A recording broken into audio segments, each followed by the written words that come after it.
249 years ago, the whole world froze in horror when people looked up at the sky.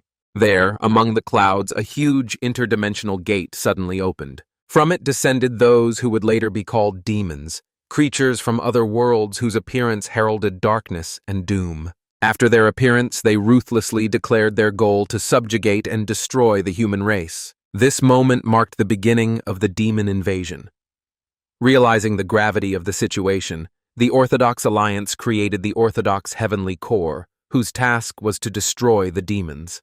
The Alliance declared that it would be able to subjugate the demons, and 3 days later, their squad encountered the enemy in Manhwa and were all killed. A year later, half of the population of the Central Plains had been wiped out. The Orthodox and unorthodox forces of Murima united to create a last line of resistance in Sichuan. The battle lasted more than half a month, but 90% of the resistance army fell, and the Central Plains was officially destroyed and defeated. Those who survived became slaves and were taken away to the demon realm. He himself was among the captives and was also taken away to the demon realm. He spent 5 years in captivity, being a person who, from birth, could not use internal energy, classified as a rare species. After numerous experiments and brainwashing, he was made part of the demon realm's army of subjugation. Over the years, he invaded other dimensions, wreaking havoc, killing and destroying without mercy. After 75 years of slavery and war, his merits were recognized, and he became a commander among the demons. 120 years after his promotion to commander, he finally learned of this. He lost 50 years searching for the conditions and means to prove it. And after 65 years of careful preparation, he began a rebellion against the demons. The time had come, and a week after the uprising began, the battlefield was littered with the corpses of both monsters and humans. Began, completely exhausted, looked wearily at the monster in front of him and realized with bitterness that the uprising had failed. Tarant Karol of the demons slowly drew his sword from its sheath and said with a smile, "What a disappointment." He then added that Began had risked all his savings for a rebellion of this magnitude. The demon called out the name Schweitz von Grenthal. Began responded with hatred, saying he did not want to be called by that cursed name. Barely able to stand, he gritted his teeth and shouted that he wanted to be called Sa Began. Tarant was silent for a few moments, then admitted that he really didn't understand. He had been watching people like Began all this time.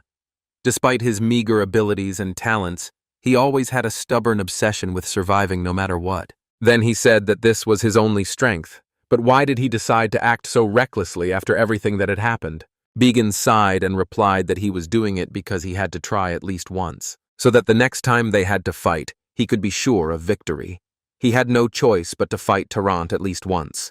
Tarant smirked and said that it sounded interesting enough, but it was a foolish way of thinking. The demon suggested that Began was hoping for a second chance, but he would die here and now. Begun, gathering his last strength, declared that he would not allow himself to be killed so easily. He struck himself in the chest and painfully uttered a spell, summoning a magic circle. A pillar of light with 3 magical seals descended upon him, and the magic tore the sky apart. Tarant, recognizing the glow, said that it was temporal regression, the power of Nezarun, an ancient evil god. Now it became clear why Began had silently endured defeat and humiliation for 200 years, all for this moment. With a smile, Began shouted for Tarant to wait and see that next time he would prepare even more carefully and knock all the souls out of him. With determination in his voice, he promised himself that all the damned demons would perish. Tarant smiled back and said he would wait for him eagerly, because Began was the only person he recognized. In the central plain of Murima, lightning struck one of the houses, piercing the roof. This lightning brought a boy whose time until the next demon invasion was 10 years. At the Orthodox Alliance Martial Arts Academy, at the Dragon Spring Academy. The next day, 2 men repairing the roof discussed what had happened. One said in surprise that he couldn't believe the lightning had struck out of nowhere. The other agreed and noted that it was so powerful that it destroyed the roof of the training hall. They continued their conversation, expressing their joy that only one person had been injured, the assistant instructor, an orphan who had been brought back by Dr. Jin Baek. They said that he was the one who had been struck by lightning a few days ago and that he did not know how to use his inner energy despite his title of martial arts instructor. One of the men noted that, according to rumors, he had not suffered any serious injuries.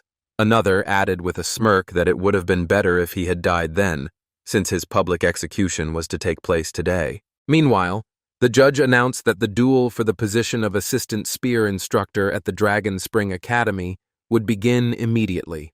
On one side of the arena was the current assistant spear instructor, Sa Began, and on the other, the candidate recommended for the position, the invincible divine spear, Man Sondok. The judge noted that a request had been received to test Sa Began's abilities, and this duel would determine who was worthy of becoming the assistant instructor. Both must fight, putting the honor and glory of the martial arts master at stake. Man Sondok, watching Began with a smirk, admitted that he seemed better than he had expected. He recalled hearing about the lightning that suddenly struck Began and thought that he had simply made up an excuse to avoid the fight. Pointing his blade at his opponent, Sondok declared that since Began had shown up after all, he would quickly end the fight, considering his bravery. He added that Began could simply surrender without receiving any wounds or injuries. Began calmly replied that in the distant past, he had been an instructor who could not use internal energy.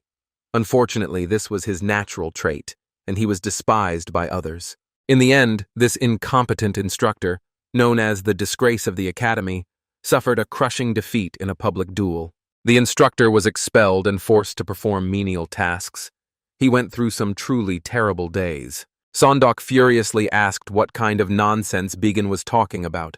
Began replied that he had been waiting for this moment for a long time, calling his opponent a freak. Sondok exploded with rage and asked how he dared to behave so arrogantly. He said that he wanted to spare some of his pride because he was an instructor, but now it was time to pay for his foul mouth. He attacked him with lightning speed and delivered a vicious blow with his spear using a bull attack. Sondok wondered why he didn't feel the sensation he was supposed to feel. However, Began found himself behind his opponent and easily parried the blow, reminding him that to be effective, the target must be hit. Sondok tried to attack again, but Began confidently dodged. Sondok was amazed at how he could so easily avoid the demon bull spear technique, which he had been practicing for decades. He had been told that this guy was weak, but what he saw was very different from the stories. Began mockingly remarked that it was too slow and that no one could be taught with such skill. Sondok thought it was just luck and rushed into an attack with the fourth form of the demon bull spear, shouting, "Die!" Began confidently took his stance without hesitation and prepared for his strike. Sondok shouted that his unfinished spear technique could not block his technique. But Began, gathering powerful energy in his hand in an instant and stretching out his arm, summoned a fireball. A powerful stream of fire blazed in the sky, and the spectators froze in shock. Sondok was engulfed in flames and cried out in pain. The judge declared the duel over, and the assistant instructor, Sa Began, was declared the winner. He thought about how he had been captured by demons, dragged into their realm, and lived as best he could for hundreds of years. In the process, he realized an important truth. High-level magic is indistinguishable from martial arts. Bowing, he asked what they thought of his art, known as the fireball. Sondoka was doused with cold water, his clothes clinging to his body, his hair falling over his forehead, mixed with drops of water. A man approached him, carefully helped him to his feet, and escorted him to a stretcher. Began said it was a really good fight. Excited voices rang out around them. Everyone was trying to understand what had just happened. Someone in the crowd exclaimed incredulously, asking if it was really martial arts. Another young student, still captivated by what had happened, said he had heard rumors that it was the hit-yang finger technique. A stern-looking man cut in angrily, saying that it was all complete nonsense. He couldn't believe what was happening. The judge spoke firmly and formally, congratulating Sa Began. Then, with noticeable doubt in his voice, he added that he was sure he couldn't use internal energy. He said that he was probably just lucky. A few days ago, he stumbled upon a previously unknown herb. After eating it, he suddenly felt the ability to use internal energy. Smiling happily, he added that now it was as if energy he had never had before had awakened inside him. The man shouted, indignantly asking if Began thought it was a joke. How dare he talk such nonsense in front of his elders? Began, remaining calm, replied that it was up to each person to believe it or not. But what did it matter?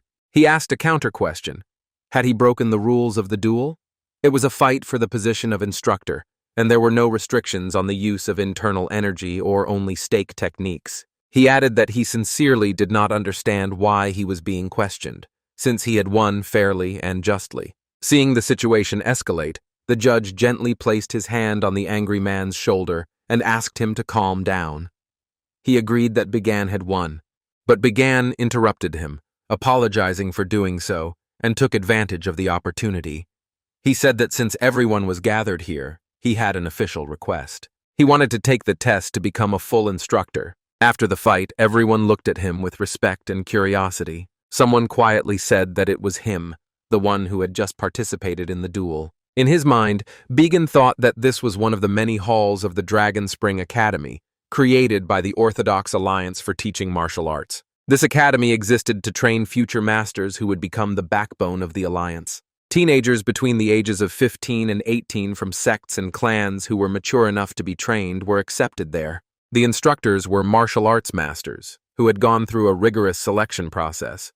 They were divided into assistants and senior instructors. However, to become a real teacher, it was not enough to simply be listed as an assistant.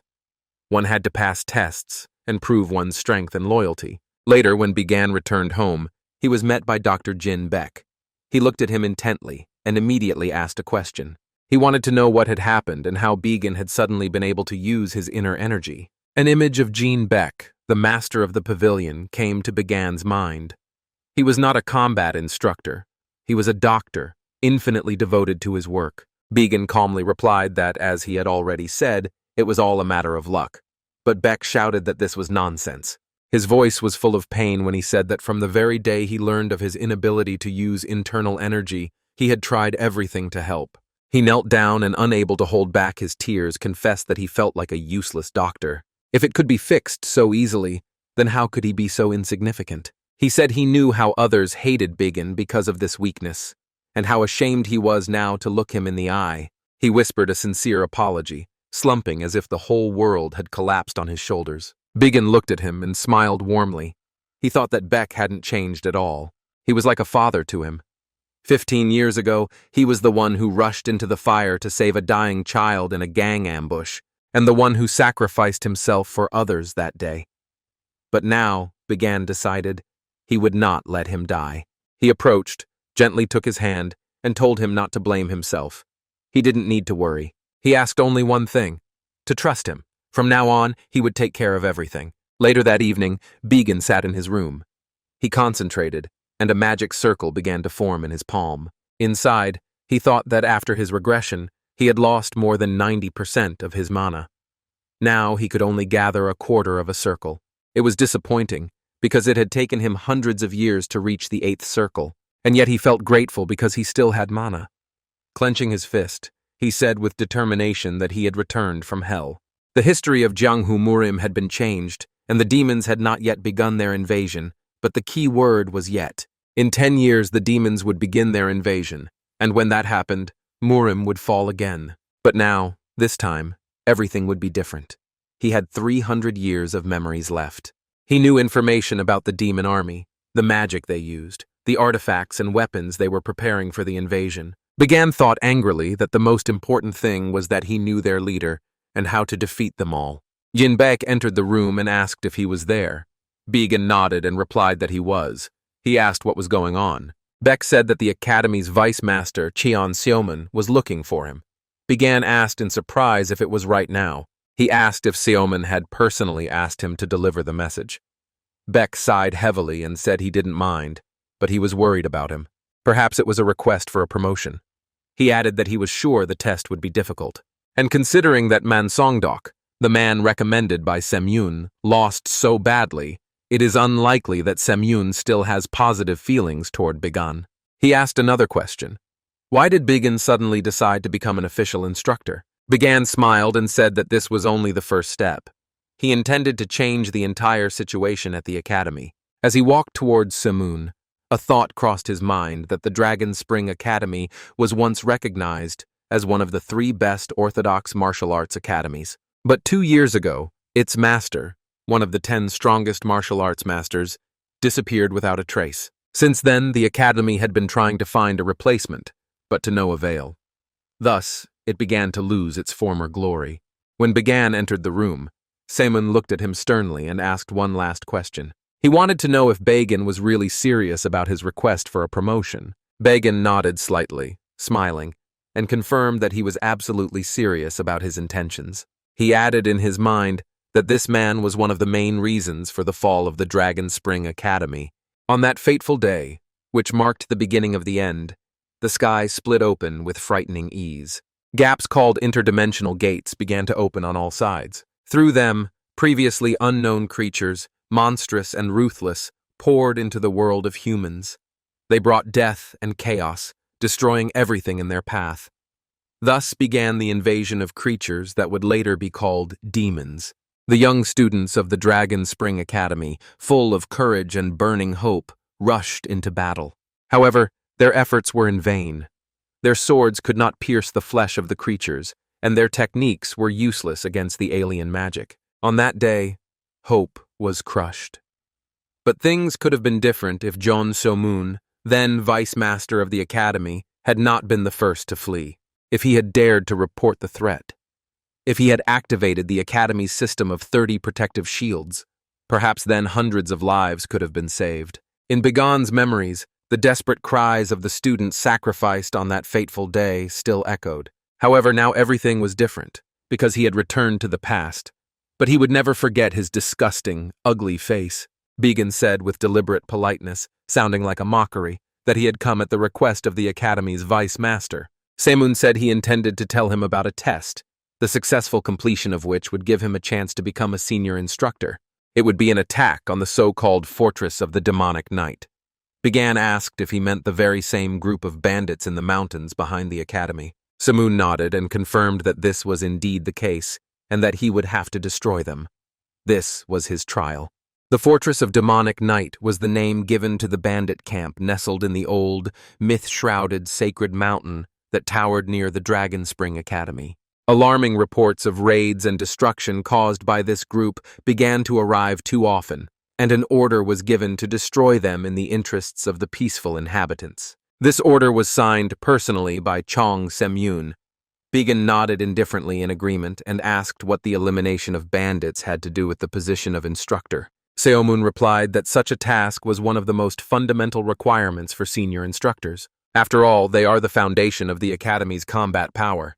All senior instructors are recognized as masters of martial arts. Not only have they reached a high level, but they are also officially recognized by the Order of the Orthodox. Each of them has performed great feats, from destroying demonic sects to defeating armed gangs. Bagan, quite exhausted by this story, said that he understood everything. Then he asked how much time he had to complete the task. Dong, standing nearby, flashed with indignation and stepped forward sharply, exclaiming with annoyance how dare this youngster behave so rudely. Se-moon calmly pointed out that the task would take exactly 2 weeks. If Bagan was even 1 day late, he would forever lose the opportunity to become a senior instructor. Bagan smirked as he turned toward the exit. He threw over his shoulder that he would be back in 3 days. When his figure disappeared behind the door, Dong exclaimed in amazement, "Does the vice master really intend to promote this insolent young man?" Se-moon smiled and said there was no need to worry, because assistant instructor Sa Bagan would never return. Meanwhile, Bagan, using gravitational acceleration techniques, was racing toward the fortress at breakneck speed. The thought that Cheon Se-moon was a pathetic liar was spinning in his head. Did he really think that he didn't understand what the plan was? He knew that at this very moment, the Fortress of Demonic Knight was serving as a secret base for a new, as yet unknown organization called the Green Forest Union. Meanwhile, at the academy, Dong still couldn't believe what he had heard, and asked again in surprise if Se-moon was serious. Se-moon calmly confirmed that the head of the Green Forest Union, Master Ak Gu-hom, was not just a bandit leader. He was a master of martial arts of the highest level.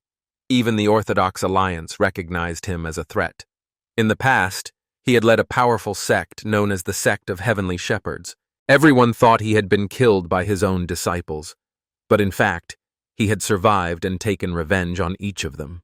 Because of the cruelty of his reprisals, even the unorthodox Murim had put a bounty on his head. Dong asked again how he knew about this, but Se-moon looked at him and asked in return why he was even interested in such things. Bagan certainly made an impression today during the duel, but that was only possible because he was hiding his true skills. However, This test was a real situation, not a duel, and he was sure that the youngster would not return alive. Meanwhile, Began, his lips pressed tightly together in concentration, allowed his body to break away from the slope and jump down gently, using a gravity spell to slow his fall. He reasoned aloud that if Guhom was really as he remembered him, then the fourth circle of magic would not be enough. Then it would be simple to cast a new magic circle. After all, his knowledge had long since reached the eighth circle. Using search magic, he noticed a surge of mana coming from the rock. Touching it, he realized that there was a barrier in front of him. A dense mana barrier protecting the entrance. Unlocking the barrier and stepping forward into the cave, he confirmed that he was in the right place. No one could have imagined that such places existed in the Central Plains, hidden behind invisible veils of mana. Began smiled contentedly and raised his hand to the stone, muttering that he had finally found a source of power, a single crystal of special quality. Demons, these intelligent invaders from other worlds, did not simply invade. Thanks to interworld transition technology, they left behind hidden devices, keys to future conquests. However, there was one significant drawback. When passing through the interdimensional portal, the time required for living and non-living beings differed too greatly. Even the demons could not solve this problem. Ultimately, they came to this solution. In the worlds they planned to conquer, they secretly installed the equipment that would be needed in the future. This mana stone is the source of their power. It restores their mana. It is useless to the inhabitants of the Central Plains because they cannot use mana. But not for him. He reached out his hand. Until that moment, no one could use this source. But now everything has changed. A pillar of light burst forth from the depths of the crystal, shooting up into the sky. Later that evening, a small group approached the cave. One of the men spoke uncertainly, noticing that something was wrong. However, Guhom, the master of the fortress, cut him off sharply, ordering him to shut up and continue the search. He clearly felt the burst of energy and was sure that someone had violated the boundaries. He declared with a hoarse threat that people like his subordinates were incapable of understanding what was happening. Suddenly, there were loud bangs from the darkness. Began smiled and said that he had always known that Guhom was truly a master of the highest rank. Guhom looked at him and frowned, asking with a threatening tone in his voice who he was.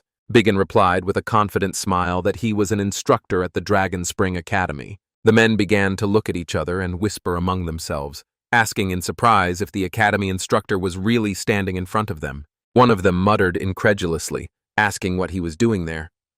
Guhom abruptly cut off the conversation, coldly telling everyone to shut up. He stepped forward, grabbed his sword, and said that if he was telling the truth, then he was implying that he was the cause of that powerful energy explosion. Began smirked, tilting his head slightly, and said with icy mockery that perhaps it really was him. Without waiting for an answer, Guhom struck the air, and a stream of energy burst from his hand, causing an explosion directed straight at Began. He hissed through his teeth that if it was him, then he would kill him. That was why he had come here. Began dodged, attacked, and asked with cold irony if Guhom was really sure of his words. At that moment he lunged forward and struck, but Guhom, gritting his teeth and tensing every muscle fiber, managed to parry the attack. However, the warriors standing behind Guhom did not possess such fortitude. With a single movement, he decapitated them all in a matter of moments. His gaze fell on the sword. He stretched out his hand, and the weapon, as if obeying its master's call, flew off the ground and rushed toward him. Began said that this was very convenient, because he had also come here to kill Guhom. Guhom, no longer able to contain his rage, rushed forward with lightning speed. Began just smiled and calmly remarked that he had better concentrate if he really wanted to avenge his subordinates. Guhom was boiling with rage. He pressed even harder on his sword and asked in a breaking voice who he was. A fierce battle ensued between them. Each blow was parried with impeccable precision. Neither of them missed a single strike. Began slid forward and, blocking another thrust, said that he had already introduced himself. He was an instructor at the Dragon Spring Academy. Guhom recoiled in shock, the thought striking his mind like lightning. He couldn't believe that this bastard wasn't seriously resisting him. In desperation, he decided to use his last resort, a divine art capable of destroying the sky itself. Releasing the core of his power, he shouted, cursing Began for forcing him to take this step. The man asked if he knew what kind of power it was. After the traitors threw him off the cliff, he gathered the energy of the core, dreaming of revenge. But Began interrupted him, smirking and asking who was even interested in this story. He didn't care about the memories of some pathetic villain. He immediately activated the freezing wave spell, followed by the astral chain. When Guhom was distracted for a second, energy chains burst out of the portals, instantly wrapping around him. Approaching, Began calmly informed him that further resistance was futile. From the moment the chain touches the body, it begins to draw out internal energy. This spell was created specifically to defeat martial arts masters. Guhom, struggling to hold back a scream, asked where he had learned such sorcery, and whether he was connected to a demonic cult. Began explained that it was not witchcraft, but magic. Although he would not have expected anything more from some stupid bandit, Guhom whispered barely audibly that it was unfair to die in such a place. Began leaned closer and said that it seemed he had regrets. Through the pain, Guhom replied that he did. He had not yet taken revenge on the bastards who had manipulated his subordinates when he was still serving in the sect that destroys the heavens. That was the reason he had worked with those disgusting types from the Orthodox Alliance, and that was why he had been hiding in this mountain, rebuilding his strength, all for the sake of one day taking revenge. Began interrupted his thoughts and began to applaud. He exclaimed with enthusiasm that he was so determined. With a slight smirk, he added that this was exactly how revenge should be, slow, thorough, and unrelenting. Guhom, choking with anger, asked if he was mocking him. What could he possibly know? He was just a child who had grown up in comfort. Began narrowed his eyes and asked coldly, "Comfort? Is that really what I look like?" Guhom thought in horror that something was wrong here. Began was no ordinary madman. There was something frightening hidden in his gaze. Began approached, grabbed him by the head, and said that he would let him experience it too. He would let him feel the hell he had gone through over the last 200 years. In an instant, he found himself among gloomy rocks, surrounded by a heavy silence that weighed on him. He looked around in despair and whispered, choking with rage, what kind of place this was and what this crazy bastard had done to him. At that moment, not just images flashed before his eyes, but a whole storm of memories filled with pain and despair. Each betrayal flashed before him with sharp pain, leaving behind a feeling of helplessness and bitterness. Each defeat came back to life like a fresh wound, filling his heart with bitter shame and rage. Every humiliation stood before him with frightening clarity, making him feel helpless. He couldn't take it anymore and cried out, begging for mercy, his voice trembling and breaking into a rasp. Began said with a cold smile that this was only the future that Guhom would see in 10 years if he remained alive. Guhom, trembling all over, grabbed his clothes, his eyes full of horror and despair, and begged him to kill him. His crying prevented him from speaking, the words bursting out in sobs, and he repeated over and over again that Began should kill him immediately because he would not be able to cope with what he had seen.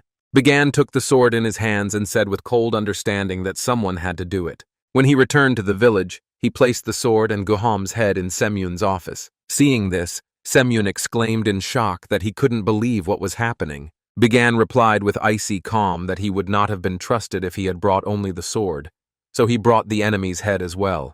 He bowed and added that now it was time to discuss his new duties as senior instructor. The next day, Woon Jin, the senior instructor of fist techniques, slammed his fist on the table and exclaimed indignantly that this was nonsense. Just a few days ago, this man was the disgrace of the academy, and now he was a senior instructor. Archery instructor Eun Byuk asked Semyun if it was true that Began had attacked the Demon Knight fortress alone. Semyun sighed wearily and said that he had visited the old sacred mountain that morning and found the corpses of the bandits and Guhom himself there, just as Began had claimed. He noted that he did not know how it had been done, but the throats of all except Guhom had been cut with a single precise blow. Woon Jin said that this was impossible, because Guhom was an assistant instructor in spear fighting techniques, and now it turned out that he had been hiding his sword skills. Semyun asked coldly and sternly if they wanted to say that he was wrong, because everyone could see for themselves that he was right.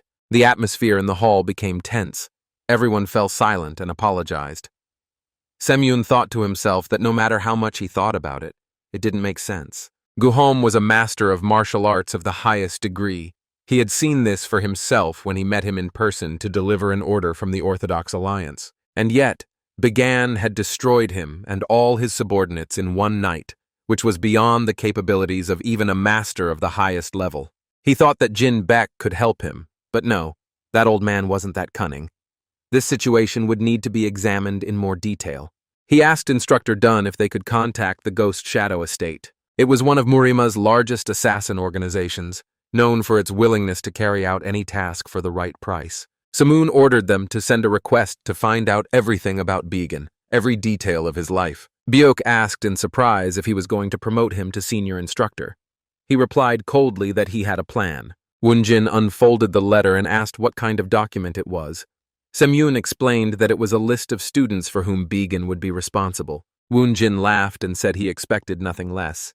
Semyun's idea was delightful. He emphasized that he intended to use his position for the benefit of all. Woonjin noted that there was a risk that Began would resign from his position before the Ghost Shadows could extract the necessary information from him. Samoon agreed that this was entirely possible, given his modest experience. When asked if Began had seen the lists, Samoon replied that he had, having given them to him just before the meeting. When Woonjin asked about his reaction, Samoon said that he had merely smiled and accepted the lists. Meanwhile, Began reflected that the elders were acting exactly as he had expected. His return to this time and place was no accident. When he learned about Nailarun's method of returning to the past, he had asked himself hundreds, if not thousands, of times what he should do to prepare for the invasion of the demons. The enemy was an army that had conquered countless dimensions, and even the strongest warrior had his limits. He understood that he could do a lot, but ultimately the best he could do was to assemble an army, not weaklings who had fallen before his regression,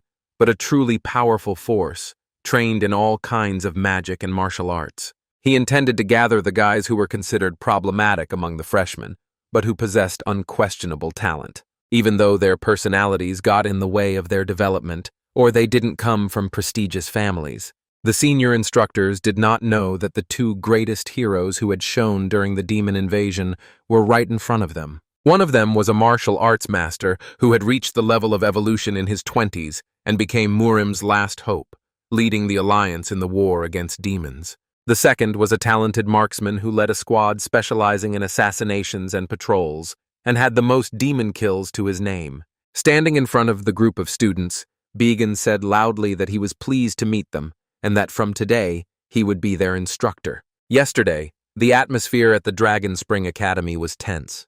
Gok Boyok, a first-year student in Camelia's class, violently struck his classmate. His victim was the eldest son of the one-star sword clan, Tan Lijun. Gasping in pain, he bowed his head. Boyok sneered contemptuously and said that their training was not yet complete, ordering his opponent to get up. Tang, wiping the blood from his broken lip, asked him to stop in a barely audible voice. Boyok asked what was wrong with him, adding that it might seem like mockery from the outside. His voice sounded even more mocking when he said that Tan should be grateful for being shown the techniques of the Dragon Tiger clan, which could destroy mountains. Tan stubbornly objected that it was just the fencing technique of his one-star sword clan. Boyk laughed loudly, calling Tan's clan insignificant. He asked sarcastically if Tan really wanted to continue learning such weak techniques that he couldn't even use against him. Tan clenched his fists, and Boyok, noticing this, ordered him to stop.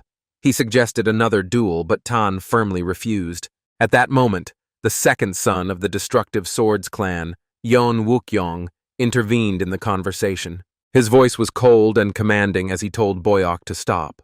Wukyong reminded him that the exams were coming soon and there was no point in causing unnecessary commotion. Boyok sighed irritably and, casting a contemptuous glance at Lijun, said that he was lucky. Tang quietly thanked Wukyong, but he just looked at him silently and turned away. Soon, a man entered the hall and announced that, by order of the Academy's deputy director, Jong So-moon, they would no longer be studying in the Camellia class. Instead, they would be transferred to a new, specially formed class. After a while, their new instructor, Sa Bigan, said that from today he would be their mentor. However, there was no joy in the students' eyes. They exchanged dissatisfied glances, and Boyok couldn't take it anymore and shouted. He complained about the sudden transfer, and now also about the fact that their instructor was someone he considered insufficiently qualified. His shout echoed through the hall, He was not going to obey such ridiculous orders. Began, maintaining a calm expression, remarked that his words sounded too insolent for a student talking to the chief instructor. Boik, boiling with rage, shouted that he did not understand what Began had done to get this position. But he was not going to learn from someone who still did not know how to use the internal arts. Suddenly, a dazzling flash lit up the hall. Began was instantly in front of Boyok. He said that according to the rules of the Academy, Article 3, Section 5, he had the right to punish a student for inappropriate behavior. With these words, he stepped on Boyok's foot with such force that the ground beneath them cracked, and Boyok cried out in pain. Began continued with cold composure, explaining that punishment could be used for educational purposes. Enraged, Boyok activated the Dragon Tiger technique that splits mountains and rushed to attack, shouting threats. However, Began easily dodged and said that insults and violence towards an elder were a serious violation, and using internal energy during class without permission is another violation. A series of quick blows rained down on the student, and finally, Began kicked him in the legs so that he collapsed to the ground. His voice became mocking as he added that the worst part of it all was Boyok's pathetic level of martial arts. With a cold stare, he ordered him to get up, adding that he wasn't done yet. Tan watched the scene in amazement. His mind was filled with confusion. This was Gok Boyok, the best among the new students in martial arts, and he was losing so easily. Boyok staggered to his feet, but Began instantly met him with a knee to the face. Coming closer, the instructor said mockingly that this was a terrible result for the very first class. Swinging his arm, he added that perhaps the role of an instructor was to hold back tears and educate students. Boyok began to retreat, fear evident in his eyes, and Began was stopped in time by Yeon Wookyoung, who caught his arm. Wookyeon said calmly that this punishment was a little excessive for a student. Began looked at him and smiled, noting that Wookyoung had finally decided to intervene. His thoughts flashed to the future because this guy was the future leader of the Heavenly Sword Alliance, one of those who would lead the resistance during the demon invasion. Yong Wooken, a freshman in the Camellia class and the second son of one of the most influential clans in the Central Plains, renowned for his destroying sword technique. He had been proudly called a martial arts genius since childhood. His skill was unmatched even among the gifted students of the Dragon Spring Academy, and his talent far exceeded the capabilities of this educational institution. At the age of only 20, he achieved superform and became the youngest master of martial arts of the highest level in history. His name was among the 10 strongest masters of the Orthodox Alliance, and the future promised him a life of splendor and glory. But everything changed when they appeared. In the early days of the demon invasion, he did not hesitate to engage in battle and shed the blood of enemies in countless battles.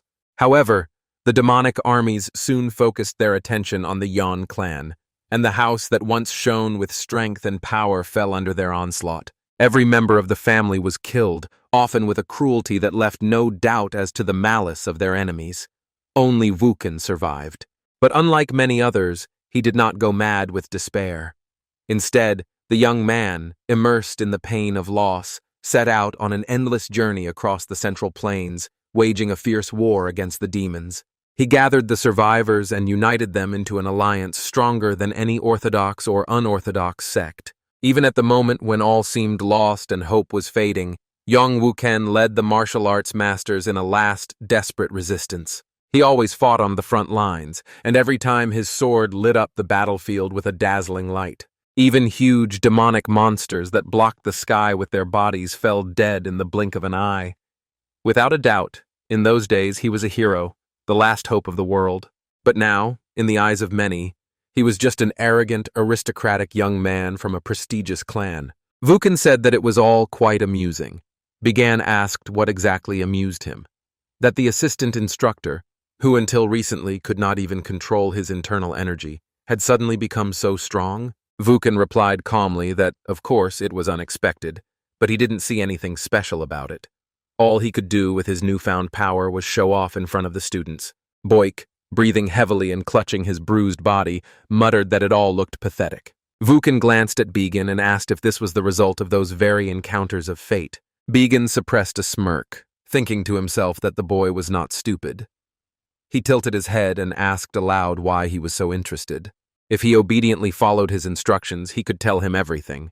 But Wooken immediately rejected the offer. He said coldly that he did not know what tricks he had used to suddenly change the student lists, but he would file an official complaint against the person responsible. He added, without turning around, that he had no intention of studying under someone who was arrogant only because of a stroke of luck. Almost all the students, without hesitation, followed him and began to leave the classroom. Began laughed and told his interlocutor to take a look at himself, then noted that he was talking as if he considered himself special. Then he asked if he thought Began couldn't teach him anything. He put his hand on Tan's shoulder, making the boy flinch, and stated calmly but defiantly that if he took on his training, in just 10 days of training, this kid would be able to defeat Vuken. The words hung in the air, causing even Tan himself to be puzzled.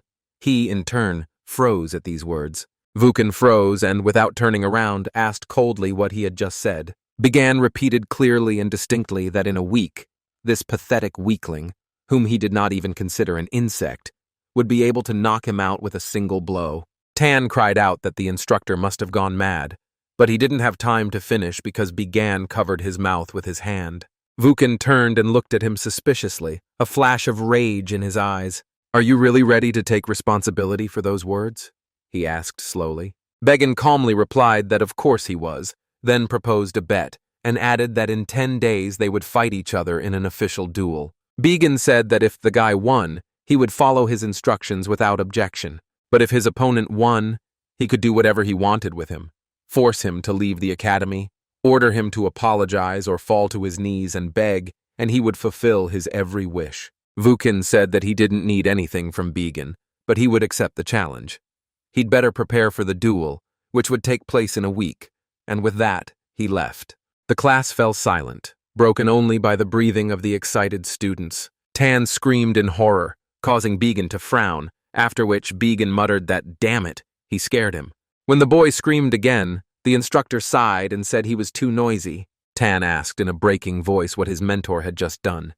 Began said that his interlocutor was overflowing with energy and suggested that he calm down and let him go, promising to explain everything. The boy sobbed and demanded an answer as to why he had to fight Vuken, what he had done to deserve it, and whether the instructor had gone mad. Begun pushed his hands away and said sharply for him to let go. When he saw that Tan was trembling and crying, his voice softened, and he said that it looked like today's class was cancelled. He announced that they were free to go, and that the schedule for the next training sessions would be sent to each of them individually tomorrow. Tan remained where he was, trembling all over and whispering that it was the end for him, that this would be his last duel in life. Began calmly said that he just had to win and asked why he was so sure he would lose. Tan painfully recalled that during his first public duel after enrollment, he had been shamefully defeated by Gok Boyok. Since then, Boyok had tormented him every day, but even this monster Boyok couldn't land a single blow on Woken. He was completely destroyed. Began nodded and said that Yong Wuken was undoubtedly special. Even without the support of his clan, his talent was one of a kind. Tan pleaded, asking why the instructor had dragged him into this duel anyway. Began smiled, tapped him lightly on the chest with his finger, and told him not to worry, because he was stronger than he thought. He remembered the first year of Camelia's class, the one-star sword clan, and Dan Legion, who was known as the Divine Archer before his regression. Tang gritted his teeth and said desperately that it was fine, but they really couldn't do anything about the fact that their class and head instructor had suddenly changed. He looked up, full of confusion, and asked why he had to participate in a public duel with Yong Wuken. Began calmly asked with a confident look whether Tan understood the essence of what was happening and explained that victory in the duel was necessary to prove his abilities. Tan exclaimed that it was not his problem, and that he did not understand what benefit he would gain by participating in this game. Began twisted his lips into a malicious smile and uttered one word loudly, "Revenge." Then he tilted his head and reminded Tan that he himself had said that the huge moron was mocking and beating him. "So what?" Tan replied wearily. Began bombarded him with questions about how he felt after being beaten up recently. Was he excited? Did he feel relief? Did he feel elated by what was happening? Or was he angry at himself for not being able to take revenge personally? Tan remained silent, and Began, without pausing, added that Tan himself had said that even Gok Boyok couldn't land a single blow on Yon Wuken. What if one day he became so strong that he could defeat Wuken? Then revenge would be easy. He looked intently at his student and asked how he felt about that. Wouldn't it be a good gift to himself right now? Tan quietly replied that if he could really become as strong as Bigan said, then he would agree. He immediately explained that this had nothing to do with Boyoku. He just wanted to be stronger than he was now. Bigan smiled with satisfaction and said that it was fine. Let's see how it goes. After a while, Tan stood in front of his opponent, gripping his sword with both hands. Bigan said it was time to test his skill level. He suggested that Tan imagine he was fighting Vukan and use all his martial arts skills to their fullest. Tan moved from his place and, putting all his strength into it, began to strike many blows.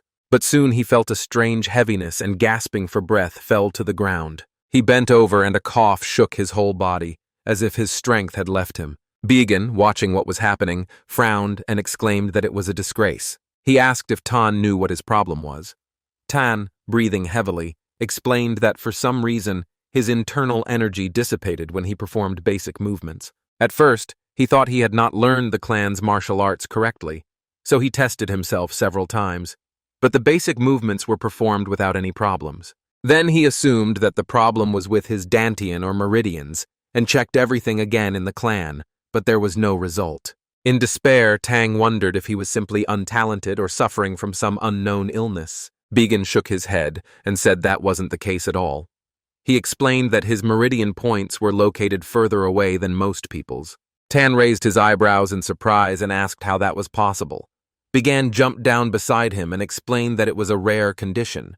However, since he was still young and lacked internal energy, he faced this problem. He should know that all martial arts masters must expend their internal energy, created in their dantian, through their meridian points.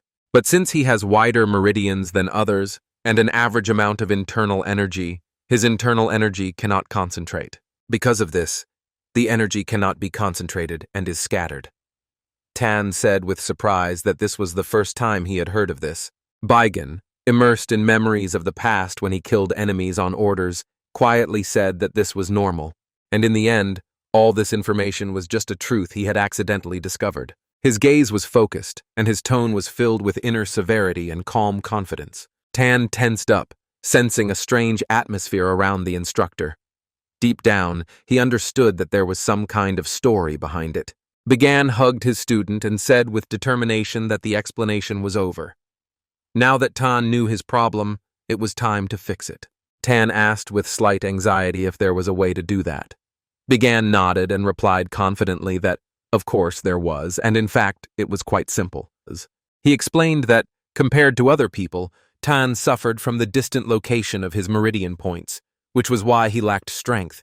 This meant that the problem could only be solved by increasing the amount of internal energy he already had. Bigan emphasized that since it was impossible to increase internal energy in a short period of time, there was only one method he could suggest right now. He said that Tan should continue to gather internal energy without using the basic movements for now. When enough energy has accumulated, he will be able to show his true strength. Tan lunged forward and delivered one precise, concentrated blow, cutting his enemy in half. Tan exclaimed, asking if he had seen it, and that his internal energy was indeed no longer dissipating. Bigan smiled and confirmed that he had seen it with his own eyes, and now Tan could rest easy before he fell.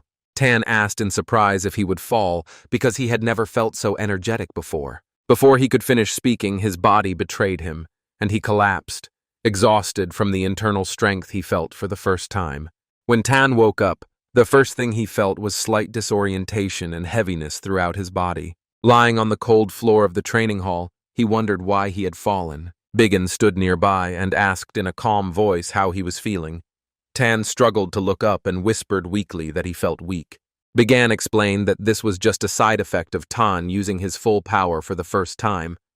He had never used his meridians properly before, so his body was in shock. He added that this was no cause for serious concern. The side effects would disappear in a few months. Tan breathed a sigh of relief, but then his gaze darkened as he realized what had been said. With concern, he said aloud that there was only a week left before the duel, not months. After a while, Bigan narrowed his eyes and explained that Tan was facing two serious problems at once. The first was that, using a technique based on accumulated energy, he would expend all the internal strength he had gathered over a long period of time in a single strike. After that, his body would not be able to withstand the recoil, and he would fall. The second problem is that his energy core is too small to accumulate energy in advance and hold it for a long time. If he does so, he risks falling into an energy deviation, which is why this path is strictly forbidden. The instructor looked at his student and asked if everything had been easy enough to understand so far. Tan nodded, quietly saying that he understood everything. His gaze slid to his mentor's hands, and he asked how all this related to what Began was holding. Began told him not to pay attention to it, and added that it was much more important to focus on the main thing. Given all the limitations, he would only be able to start gathering energy after the duel began. The instructor asked how long it used to take him to accumulate energy. Tan replied that it took about 7 minutes. Began raised an eyebrow and thoughtfully asked how he was going to hold out against Yeon Wookyeon for all those minutes. With anxiety in his voice, Tan asked what he should do. In response, Began suddenly rushed forward and, attacking his student, declared that there was only one answer: to dodge as much as necessary until he gathered all his energy. Tan barely dodged the swift lunge and asked in confusion what he was doing. The instructor raised his voice and ordered him to focus and start gathering energy, keeping his eyes on the opponent's weapon. As he spoke, he used an illusion, and 2 opponents appeared before Tan at once, both attacking simultaneously. After several minutes of intense attacks, Began stopped and said that the student was complaining, even though he had not yet used any internal energy. His voice sounded dry and stern as he ordered him to get up and continue. Tan, breathing heavily, asked if this was training. Began explained that it was evasion training. Tan exclaimed in despair that it was crazy training. The instructor asked if Tan really thought he was doing all this just to make fun of him. He reminded his student that he had already explained why he was weak and had even demonstrated how to fix the situation. Moreover, Began assured him that right now, this was the only way to prepare for the upcoming duel and have at least some chance of defeating Yeon Wookyeon.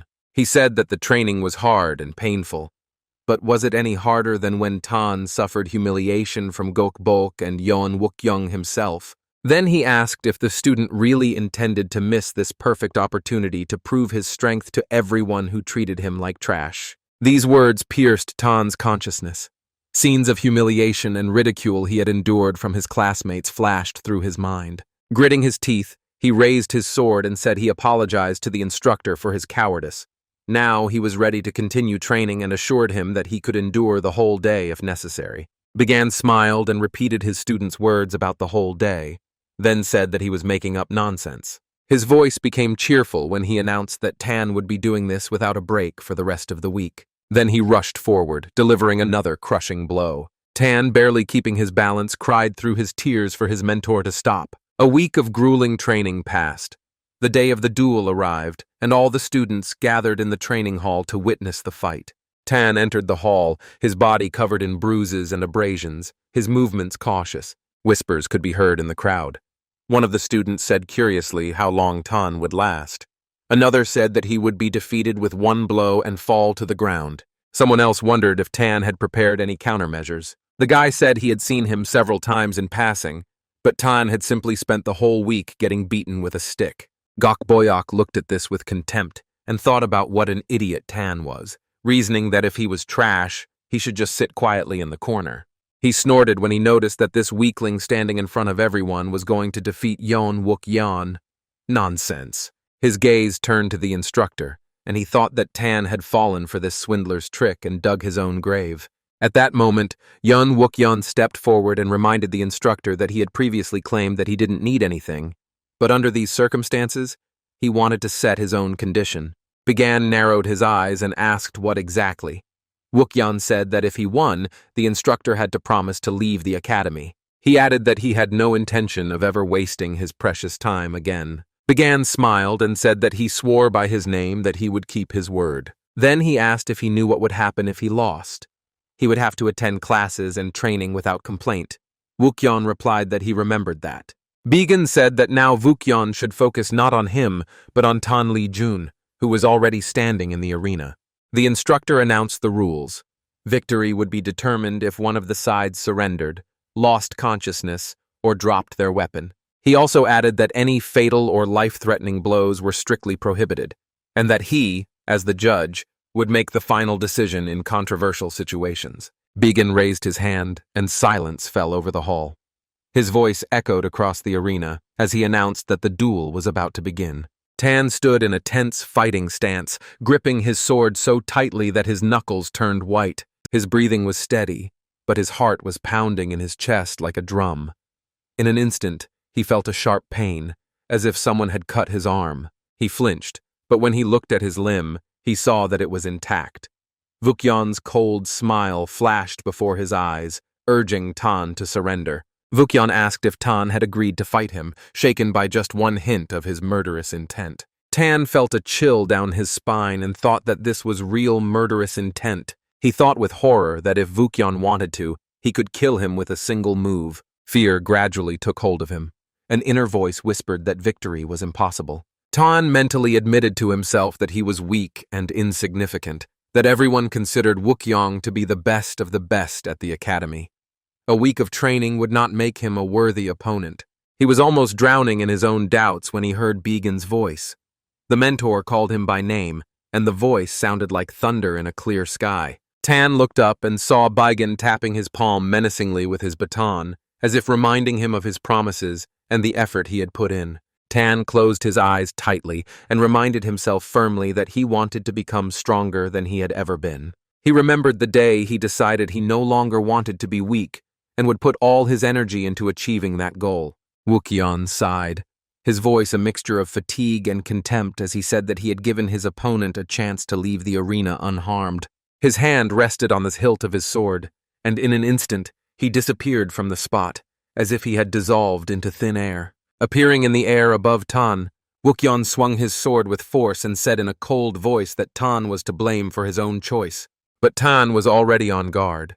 He tensed his whole body, watching his opponent's every move closely, and was able to raise his sword in time to block the blow. Wukyan raised his eyebrows in surprise, his thoughts flashing as quickly as his sword strikes. He did not expect Tan to react in time. Tan, jumping back, realized that he was on the verge of defeat. He thought that the attack could have ended in disaster, and the gathered ki had almost dissipated. Wukyan swung his sword again and used the technique, Supreme Dragon Sword, cutting through the sky, the first technique of Berserker's Dragon Fury. The sword's chi spread across the arena with such power that Tanya gasped. He barely managed to dodge the blows and noted with surprise that the attacks did not seem as inevitable as he had expected. The academy students watched the fight in amazement, many unable to believe their eyes. Even Wukyan admitted aloud that his opponent had indeed learned something from the instructor. Then he moved on to the next technique, the third technique, Double Dragon Fangs. Tan felt a sense of recognition, for he had already seen this technique. It was the same one that Instructor Sa had used a week ago. He reacted immediately to the technique and jumped up, dodging with surprising ease. Wukyan was forced to rush after him, showering his opponent with a barrage of quick and accurate strikes. Tan mentally noted that his opponent's skill was impressive, but it did not make him invincible. He remembered every move of his instructor, every training session, every pain, and honed his evasions to perfection. Wukyan, noticing that none of his blows had reached their target, decided to retreat sharply. Shouts of surprise rang out from the stands. Many could not believe what had happened. Wukyan gripped his sword tighter and apologized for calling Tanya an idiot. He admitted that he had learned a lot in a week. Then Wukyan focused his energy and declared that if Tan could dodge the next blow, he would admit defeat. He prepared to use the Supreme Dragon Sword, the fourth technique of cruel dragon destruction. The arena shook from the power of this attack, and the spectators gasped in awe and horror. Boyok, who was watching the fight, only whispered a curse, realizing how terrifying this technique was. Tan was initially confused, but he focused, remembering Began's words, and began to move toward this technique. He clearly remembered that night when, after exhausting training, he was breathing heavily, feeling every muscle in his body screaming with fatigue. Began watched him with an impassive expression and said that he was dodging well. Now it might be possible.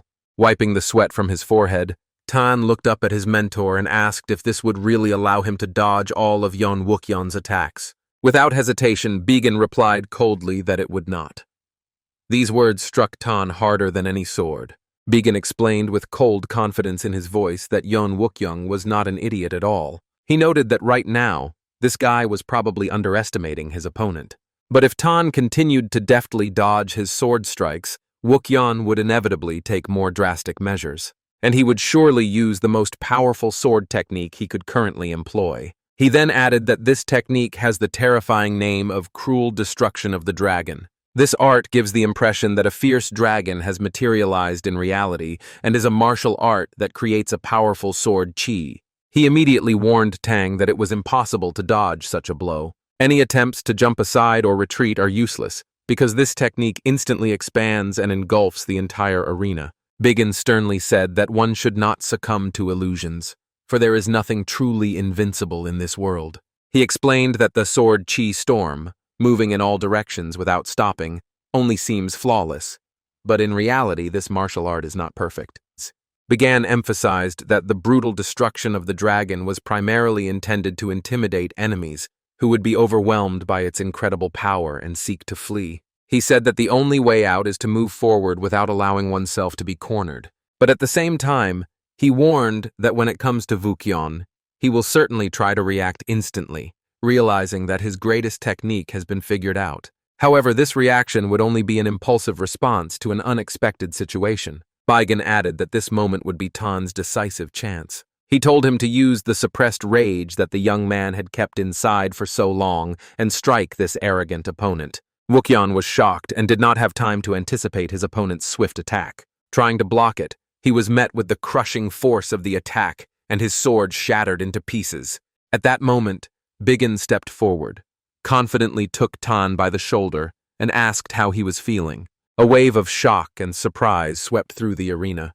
Some students beamed with joy and congratulated Tan, while others simply froze in bewilderment, unable to believe their eyes. Bigan smiled contentedly and said that the outcome of this battle was truly wonderful. Tan, breathing heavily, replied with relief that he had been able to do it. The next day, Bigan came to training.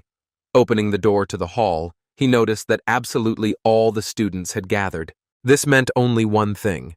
Yesterday's fight had made a strong impression and compelled everyone to come. His gaze fell on Wukong's gloomy face, but he just grunted and said it was time to start a new lesson. Meanwhile, Semyun clenched his fist with all his might and slammed it down on the heavy table with a thud. His voice was angry as he exclaimed, "Damn it, aren't these bastards the very people who supported this plan just a minute ago?" His face contorted with anger, and his eyes flashed with cold fury as he asked how everything could have turned out this way. Woonjin asked if the goal wasn't for Sabigan to leave of his own accord. But why, instead, were the students voluntarily following this man? Wookyoung and Dan now openly declare that they want to continue their studies under Sabigan's guidance. Bok asked what would happen if they tried to transfer them to other classes again, as before. Semyun replied that they were now even threatening to leave the academy. Another man grimly remarked that the academy should never have entrusted such a brilliant student as Yeon Wookyoung to the hands of some novice. At that moment, Semyun was thinking furiously, wondering how the academy's vice master, Jong, was going to take responsibility for this disgrace. He asked a new question. Had Yeon Wookyoung really lost to some low-ranking brat from the One-Star Sword clan? One of the masters said that according to the students who watched the fight, it looked like a real defeat. Seomun said that Yeon Wookyoung was one of the greatest geniuses in history, even by the standards of his own clan. He thought that the more he got to know Bigan, the less he understood this man.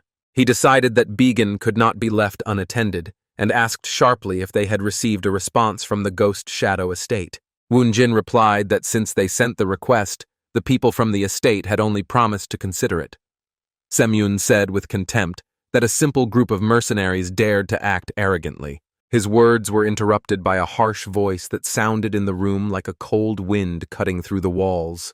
The voice warned that everyone here had better be careful with their words and actions. All the martial arts masters turned sharply and began to ask who dared to utter those words. The man with a cold expression on his face, who appeared behind Semun, said that it was a stupid question. Semun realized that standing before him was a man whose presence he had not sensed at all, even though he himself was a martial arts master of the highest rank. The man said in a cold tone that they had called him here themselves. Soon, several more people appeared behind him. The leader of the group said that they were there to fulfill a request. Then he demanded to be told more about Sabigan. The martial arts masters handed him a sketch of Sabigan. One of the ghost shadow people smirked and said that they were spending hundreds of nyangs just to investigate the life of a novice instructor. Another remarked that for a place with such a reputation, the academy seemed to be rolling in money. A third person said that this was a sign of how corrupt they were, but that it was none of their business. The seventh member of the group asked if they found these sectarians ridiculous, as they always portrayed themselves as paragons of virtue, but now they were secretly ordering an investigation into their own subordinates. The fifth member of the group added with a smirk that they were no better themselves, since they were taking on such petty assignments for money. The leader looked at him coldly and asked if he had forgotten the mission they had sworn to. Their oath required them to accept any dirty and despicable task until they found and subjugated their target. The fifth member instantly bowed and hastily apologized for his words. The leader waved him off and ordered him to focus on the task at hand. The fifth cautiously asked if they should also investigate Jean Beck, the man who, according to rumors, had raised Saw Began since childhood. The leader replied that their goal now was to observe Began. The seventh member thoughtfully asked if the rumors that Saw Began had had a fateful encounter were true. According to rumors, this man supposedly did not know how to use his inner energy, but then became a martial arts master overnight. If this was not the result of a fateful encounter, then what could it be? He suggested that Began had infiltrated here after being introduced by some hostile faction with dark intentions. This was probably what the clients suspected, which was why they had hired us. The first of the hidden fighters spoke firmly and coldly so that the target would not know about them, and ordered everyone to be extremely careful. The first one stated that no matter how strong Began was, he would never be able to notice the ghost's hidden techniques. Hearing this, the leader gave the order to prepare. It all starts right now. Meanwhile, at the other end of the academy, Began and Back were walking along a stone-paved path and looking at the river. Back said that he had recently heard a lot about Began's exploits at the academy, and that everything he had heard had caused him genuine surprise. He asked anxiously if Began was sure that everything would be all right, since there were many people around who were against him. Began replied calmly that jealousy and envy always accompany the path of a hero, and there was nothing to worry about. Beck said that their fateful meeting was probably truly incredible, and who would have thought that Began would change so much? He continued to ponder aloud that perhaps it all began with that very duel that shocked everyone at the time. Even he himself was amazed by that battle. But if Began had lost then, the consequences would have been catastrophic, because the Academy's vice master, Cheon, was clearly trying to get rid of him. These words brought back a flood of memories for Began. Before fate gave him a second chance, he was weak, and in one of the duels, Sondok brutally defeated him. He was then stripped of his position as assistant instructor, demoted to a handyman, and ultimately left the academy himself, unable to bear the shame. In those days, he wandered the world, without a goal or even a means of subsistence. Eventually, he managed to become a mercenary at a security agency. Although he still couldn't use his internal energy, Began tempered his body. He survived dozens of missions, attacks by sects, bandits, and mercenaries. Years of trials tempered him, and one day he earned the title of first-rank warrior.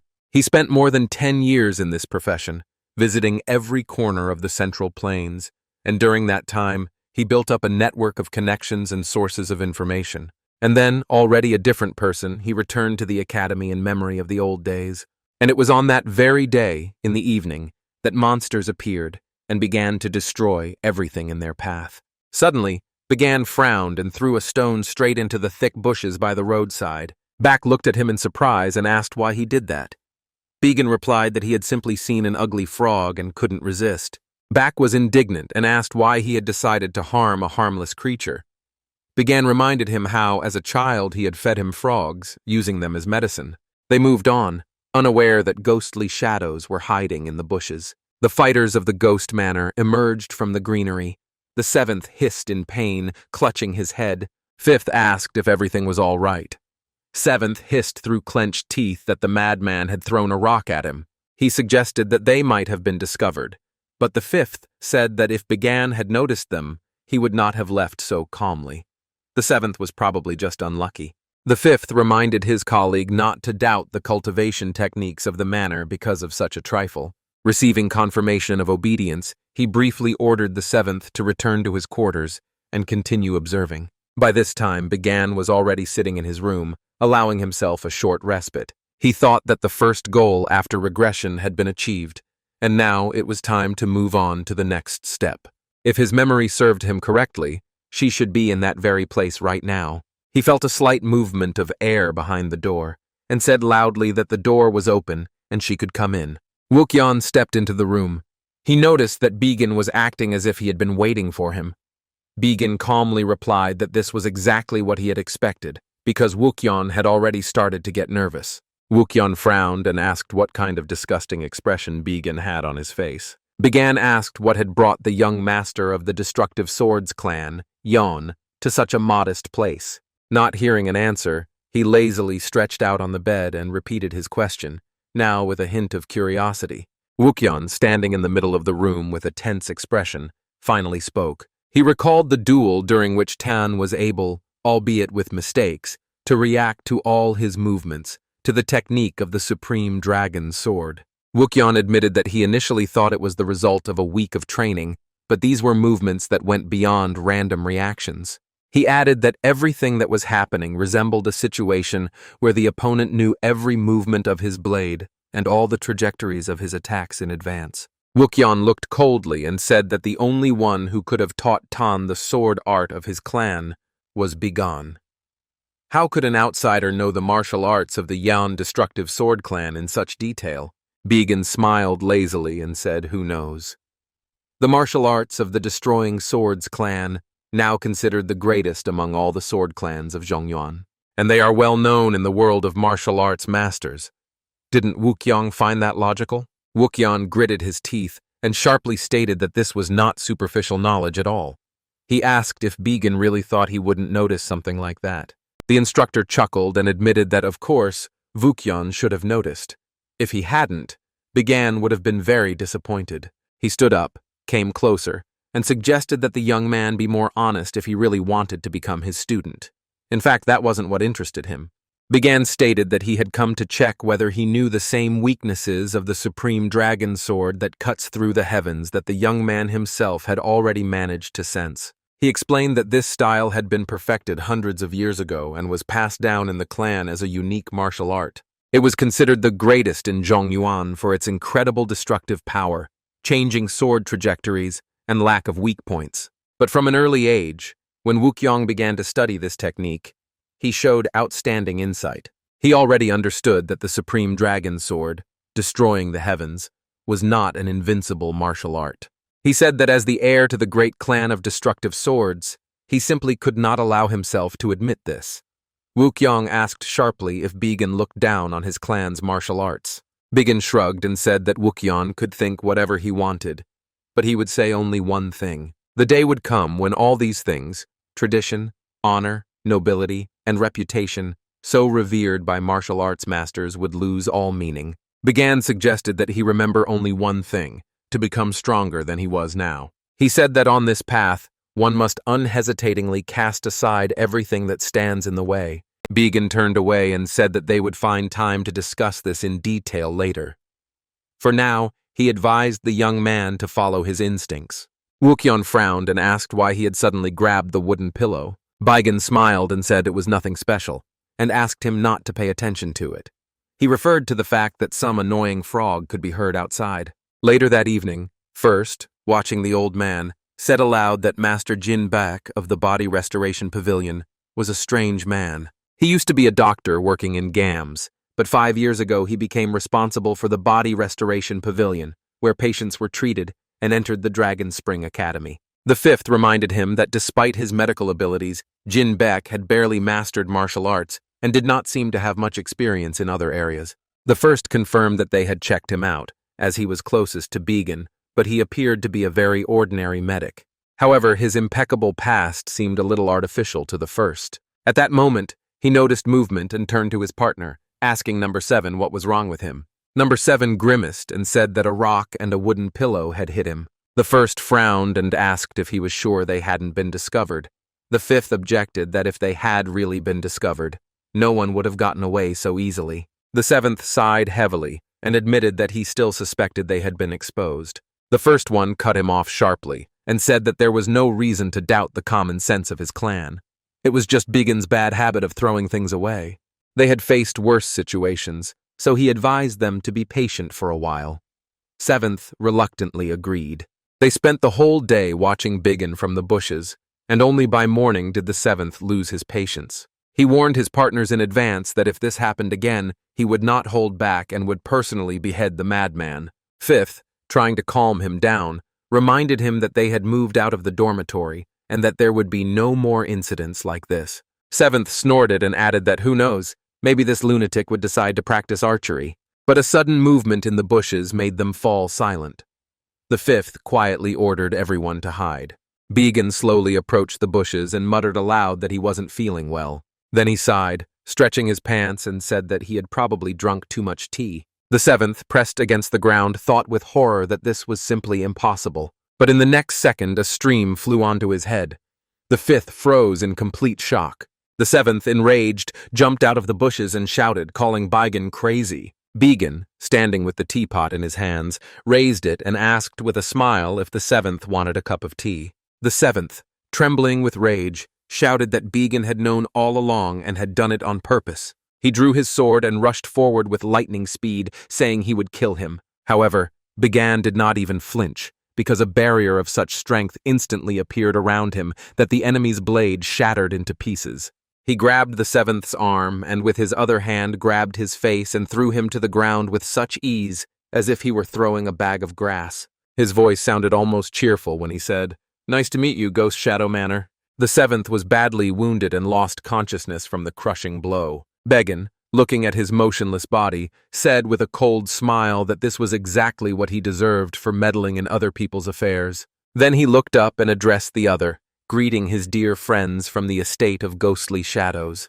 The fifth, whose heart was beating rapidly, had already reached for his weapon, but the first one appeared, stopping him. The first one said in an even voice that he welcomed Instructor Bigin and that, apparently, they had indeed been exposed.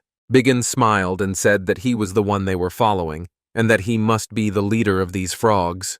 He tilted his head slightly and said that it was really not normal to reveal one's identity so carelessly to the object of surveillance. The first one slowly drew his sword and said mockingly that this question was stupid because if he killed Bigin right here and now, it would no longer be a problem. Bigin smiled and asked a counter-question, whether this option really suited his enemy, and whether he wasn't even interested in finding out how he himself was so well informed about everything related to their organization. The first one suddenly lunged forward, tearing through the air with a shout that they would soon find out everything. He declared that he would start by cutting off Bigin's limbs one by one. His sword turned into a blurred line of light, delivering a series of lightning-fast blows, each designed to kill. But Bigin, activating his mana clank, moved just as quickly and coolly. His movements were precise, each step carefully thought out. The first one abruptly changed the angle of attack and tried to bypass the enemy, coming in from his blind side. But Bigin, anticipating this maneuver, intercepted the blow and blocked it with such speed that it seemed as if he had been waiting for this very moment. A slight smile appeared on his face as he said that there was no need to rush. The first one growled and quickened the pace of his attack, his sword turning into a stream of flashes that threatened to tear the air apart. Bigin mentally noted that although he lacked the overwhelming destructive power of Akguham, this opponent was incredibly fast, accurate, and deadly. He was particularly impressed by the density of energy contained in this sword. The barrier would not withstand such pressure, and he would not be able to continue parrying the blows with only his mana blade for long. The first one stepped back sharply, and holding his breath, said that he did not understand what was going on. He added that Bigin's strength and style were completely unlike the martial arts of orthodox sects. He said he couldn't believe that Bigin had simply stumbled upon such power and asked if it was demonic art. Bigin asked if the first had ever seen demonic arts with his own eyes and reminded him that years had passed since the demon cult had fallen. He said that such suspicions were nonsense, and although his technique was indeed not a conventional martial art, it had nothing to do with demonic arts. The first gripped the hilt of his sword tighter, his voice becoming firmer. He now understood that this man was not someone who could simply be subjugated. He emphasized that he had no personal grudge against Began, but he would have to take his life in order to fulfill his mission. His silhouette dissolved into thin air as he whispered that all this was being done in the name of fulfilling their organization's mission. In an instant, he vanished, using the soul-destroying step, a unique movement technique that completely erased all traces of his presence. It confused the enemy with a speed that exceeded the perception of the ordinary eye. He then used the phantom soul flash technique. In an instant, his sword cut through space, severing Began's arm. This strike was so swift that it was impossible to predict. However, Began already knew this technique. He used an illusory technique and found himself next to the first at the moment of attack. His strike was lightning fast and so powerful that it sent his enemy flying like a cannonball. The first, breathing heavily, asked in shock how he had managed to do such a thing. Began approached and asked with a cold sneer if the first was proud of his stealth skills. His gaze became piercing as he said that thanks to a special search technique, he could see right through him. Moving closer, Began said that they really needed to talk. He addressed his opponent, calling him not the Lord of the Ghost Shadow Estate, but the leader of the Origins sect. The Origins sect never appeared at official events. No one knew whether to classify it as an orthodox organization. Their true goals and the sect itself were shrouded in mystery. This was so important that decades ago, when all the direct heirs, including the sect leader, were killed during the massacre, most of the Jianghu didn't even notice their disappearance. Only those who were born and raised within the walls of the Origins sect, who were loyal to it until the end, knew the true truth. The survivors of the tragedy reappeared under a different name, becoming the Ghost Shadow Manor. Now they gather every bit of information throughout Jianghu. The Ghost Shadow Manor has now become an elite mercenary organization that takes on the dirtiest, most difficult, and deadly dangerous tasks. Began calmly stated that all these actions were aimed at a single goal, the restoration of the fallen sect of the Origins. That's the mission that they all talk about so often, isn't it? The first one said it was impossible, because the true history of their sect was kept a closely guarded secret. Began said that they only had to complete 2 missions, and then he would give them the information they had been searching for so long. The first one couldn't take it anymore, and exclaimed that they had spent 20 years, 2 decades of searching, wandering, and hoping for this mission, and now someone dared to talk to them like that. Unable to contain his emotions, he shouted the question. Did Began understand what exactly they were looking for? Began quietly replied that they were looking for the blood of the Origins sect, or more precisely, a unique lineage capable of fully inheriting the martial arts of this sect. He asked if the person they were looking for had a strange birthmark on their left wrist. Was that correct? His thoughts spun in a whirlwind of horror as he realized that Began was right. Their entire purpose, the entire existence of the Ghost Shadow Estate, was devoted to finding this person. But even within their organization, only a select few knew this secret. So how could this man know about it? Begun said that was all he could tell him for now. Now it was up to the first to choose whether to accept his offer and get answers or wander and search for the rest of his days. He suggested, as an alternative, simply continuing what they had been doing all this time. The first sighed heavily, gripped the hilt of his sword, folded it, and bowed respectfully. He said he accepted the task, but if it turned out that Began had deceived them, he would swear revenge. Began just smiled and said it was a wise decision, then informed him that he would give the first one his first task. Night lay over the village like thick silk when an uninvited guest, light as a shadow, slipped into the house. She acted quickly and accurately, targeting the most vulnerable points on people's bodies. The last one left was a man who was unable to move and began to beg for mercy incoherently. The girl concentrated a deadly stream of chi in her hands and began to reach for his face. Suddenly, she paused for a moment, looked him in the eyes, and said that she was facing the deputy leader of the Black Scorpion Gang, the fist-fighting demon Manhwa. Then she reminded him that a month ago, he and his subordinates had attacked this place, killed all the men, and dishonored all the women. There was a smoldering anger in her voice as she said that the survivors had entrusted her with killing him. Manhwa tried to gather his strength. With a familiar movement, he summoned his inner flow, but only an empty echo responded inside him. He thought in despair that he could not gather his inner energy, and then felt with horror how it was slowly disappearing, as if slipping through his fingers. He croaked with hatred, cursing her and threatening future retribution, reminding her that he was the Black Scorpion's deputy, and asking if she was afraid of the consequences. The girl indifferently raised her sword and remarked that she had already mentioned this, you idiot. The blade barely trembled, and all of Manhwa's energy, which had been boiling inside her just a moment ago, disappeared. She finished cleanly and without delay. When everything quieted down, the killer took a deep breath, and with that breath, her features floated and changed. A bird flew to her and landed on her hand, a narrow strip of paper tied to its leg. The girl untied the knot, glanced at it, and said quietly that the next task concerned the instructor of the Dragon Spring Academy, Sa Began. In the morning, the training hall was buzzing with the breath of the students. Began walked between the rows and corrected mistakes. He said sternly, "Enough with the nonsense, it's time to let off some steam." He advised them to spread their legs apart and tilt their wrists slightly downward. He added that they needed to do another 200 repetitions in that position. The boy said, "Damn it."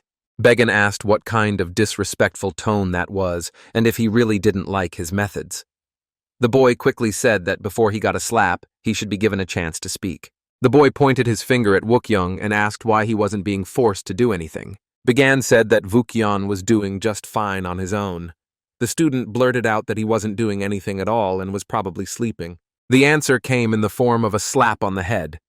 Began said that he shouldn't compare himself to Wookyoung and told him to shut up and work harder with his sword. He glanced at Wookyoung, who was repeating the movements with his eyes closed, and thought that it was good not to get attached to the forms of the supreme dragon sword, but to fence as his intuition dictated. His genius talent would help him reach a higher level in a short time. Tan approached cautiously, and Began asked if he had completed the full circulation of qi.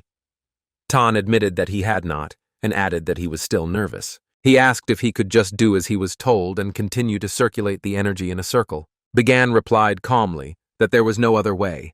His problem would only be solved by accumulating a sufficient amount of internal strength.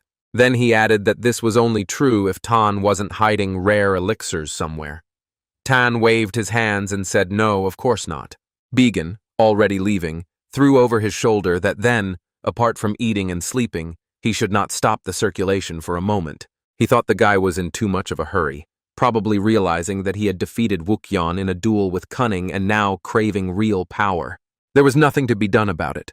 It was not a problem that could be solved immediately. And moreover, there was a more important question. Had it really been 10 days since then? If no one got in touch, there might be a problem with his plan. Suddenly, someone called out to him by his title, and Began turned around and replied that it had been a long time since they had seen each other, and that he was glad to meet him. Bu-hyun said that Began didn't seem too happy to see him, and asked why he had such an expression on his face as soon as he saw him. Began explained that he was busy with a lesson, and that visits were distracting.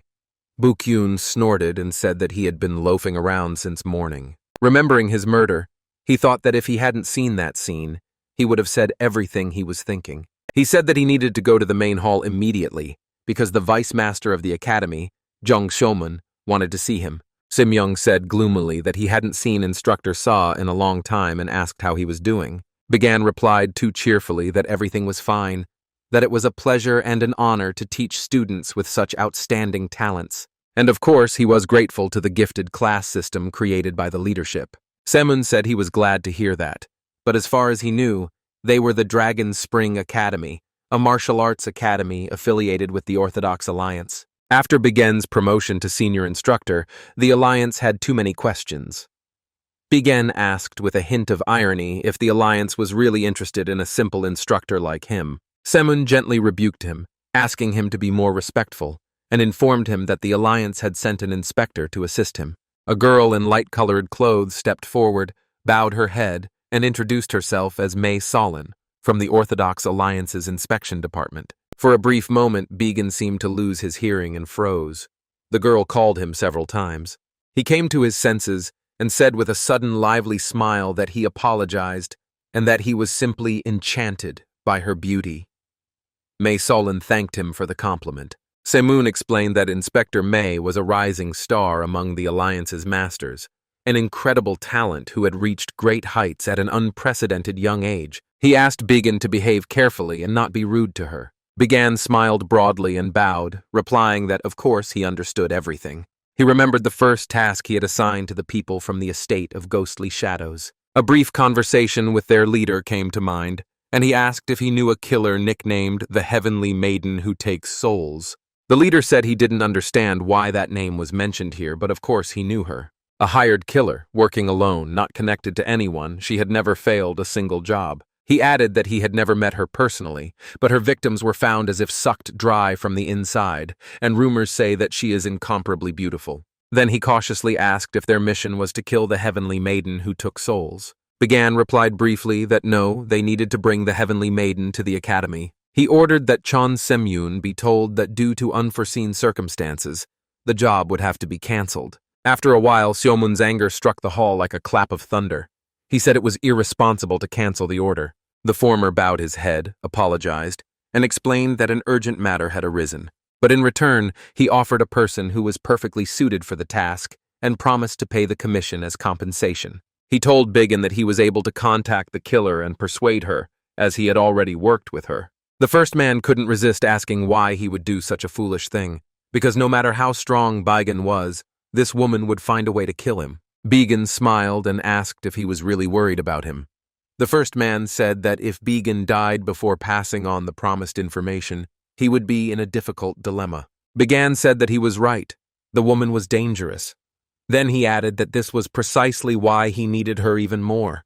In the future, a fierce battle would rage, in which Biggin gave all his strength. He gathered all his energy and, casting a double spell, rose into the sky using the techniques of the hollow cannon and judgment thunder. Tarrant turned to him with a smirk, as if challenging him to retaliate, and asked if that was all he could do. Biggin thought to himself in surprise that he had already used 8th-class magic in a row, and yet there was not a scratch left on his body.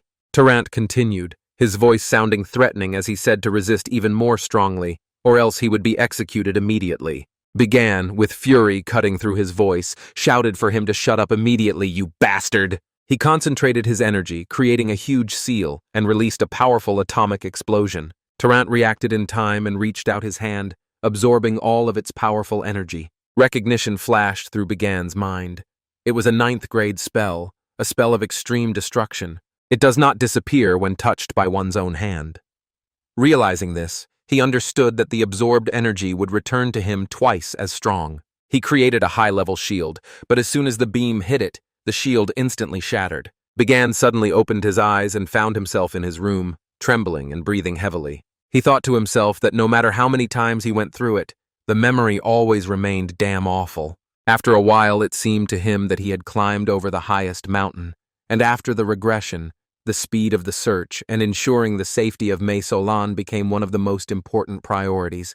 The problem was that he did not know her exact location during this period of time. Fortunately, John Se-myung and the Ghost Shadow Manor were acting strictly according to plan, and in the future, even Dan Lejong and Yong Woo-kyung, the strongest forces, would not be able to match Solen's abilities. The next step for Biggin was to conduct training and observe her skills. He saw his students and, approaching them, heard the boy say that if a fairy had descended to Earth, she would look exactly like her. Biggin saw how skillfully and precisely she wielded her sword, as if it were an extension of her arm. After finishing her training, Solen turned to him and greeted him with a good morning, adding that she had waved her sword a little during her morning training and hoped she hadn't distracted him. Biggin smiled and greeted her, saying that her sword skills were excellent. She admitted that everything had gone well and wanted to find him to talk. Biggin asked curiously if she was addressing him. She nodded and asked if he would mind taking a short walk with her. Alone, Biggin noted her remarkable skills and said that this was to be expected from a member of the Orthodox Alliance. Solen replied shyly that there were stronger martial artists in the Alliance. Biggin thought to himself how shameless of her, since she was an inspector and part of the Alliance, but her whole personality was a lie. Solen noted that he was impressive.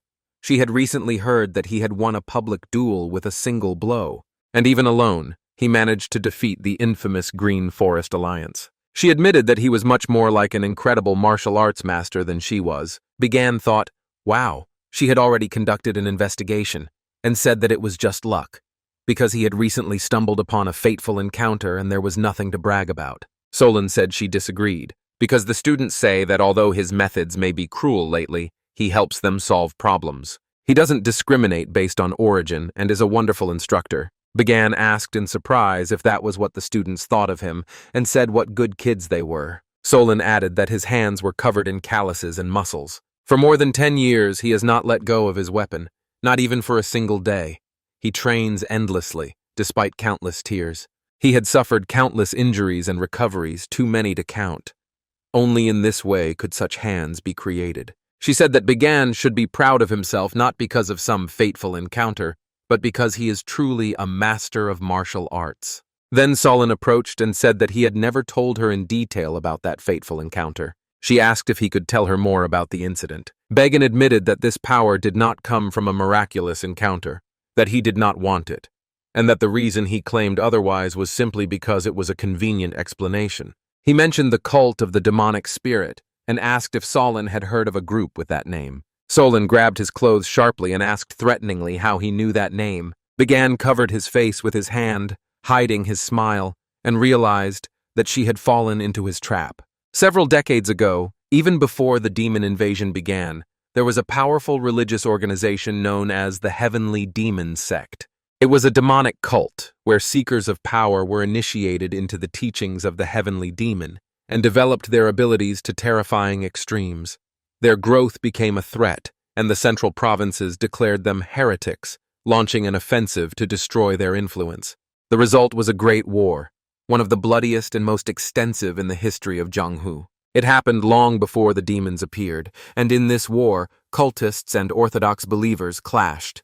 Many strong warriors met their deaths on the battlefields, but in the end, the Central Plain won the victory and completely destroyed the cult. Many years have passed since then, and the sect seems to have disappeared. The world found peace, or rather, it seemed to have found peace, because in reality, everything was different. The few surviving followers of the demonic cult did not disappear completely, but went into hiding and created a secret order, the cult of the demonic spirit, which the government of the Central Plains did not suspect. Those who had personally encountered its representatives knew of its existence. Solen asked what connected Began to this cult of the demonic spirit. Began exclaimed in surprise and irritation, asking her what had gotten into her. He said he was ready to explain everything, but first she had to let him go. The girl, flustered, immediately apologized, admitting that she had lost control of herself for a moment. Began bowed his head and narrowed his eyes, noting that something else was much more important. Judging by her reaction, Inspector May clearly knew much more about the cult. Solen admitted that the mere mention of the demon spirit cult meant much more to her than one could imagine. She asked Began to tell her more about where exactly he had gotten this information. Began replied that he was ready to explain everything to the inspector and told his story. He recalled that it happened immediately after he was officially removed from his position as assistant instructor. In those days, he thought a lot about why he was unable to awaken his inner energy, and one late night he went for a walk outside the academy. His gaze darkened as he said that it was on that very night that he had been kidnapped. Solen, not expecting to hear such a confession, asked him to repeat himself. Began said that was exactly how it happened. He didn't know how to react, and when he woke up, he saw a man whose image was forever etched in his memory. The masked man said in a cold, ominous voice that if Began dared to resist, he would disappear without a trace, as if he had never existed. He demanded that Began accept his fate and consider it an honor to serve the cause of the Great Revival. This mysterious man called himself the demonic scientist. From then on, Began was subjected to cruel trials, inhuman experiments, and forced to swallow poisonous and unknown substances. They performed painful operations that tore apart his body and internal organs. He went through a real hell. At some point, when he regained consciousness, he found himself alone. It was then that he realized that he could not use his internal energy, but instead had received the true power of heavenly chi. Clenching a ball of fire, he explained that such a rare power was known only to a few. To master it, one must pay with one's own life force. Solen, listening to this story, admitted that she found it hard to believe. Began replied that he had no internal energy and that otherwise he would not be able to use this power. He added that if necessary, he could prove his words right now. He knew that it all sounded unbelievable, but she would have no choice but to believe his confession. Although the very existence of true heavenly chi remains in question, his knowledge of the demon spirit cult is based on his own experience. He asked if she was ready to believe him. If she still had doubts, he invited her to go with him, to the place where he was imprisoned, where he endured all those torments, and where he was ultimately left alone, like an unwanted prisoner. Began explained with an impassive expression that when he woke up, all the instruments used to experiment on him had disappeared, but perhaps there were traces of what had happened. However, getting there would not be easy, and they had already heard enough stories for one day. The man suggested that if the inspector did not object, they would meet tomorrow night outside the academy, from where he would take her to this place. In reality, every word he said was a lie. In his past life, he had never encountered followers of the demon spirit cult, and his power had nothing to do with the legendary true heavenly chi, and was a kind of magic unknown in this world. All the lies were a necessity, a tool to exploit her trust, but he did not lie about the painful experiments that were conducted every day in the future. One monster asked about the condition of the subject. The second replied that initially, the organism completely rejected the demonic energy, but over time, its receptivity increased, which in itself seemed incredible. He noted that compared to creatures from other dimensions, this human was a rare specimen.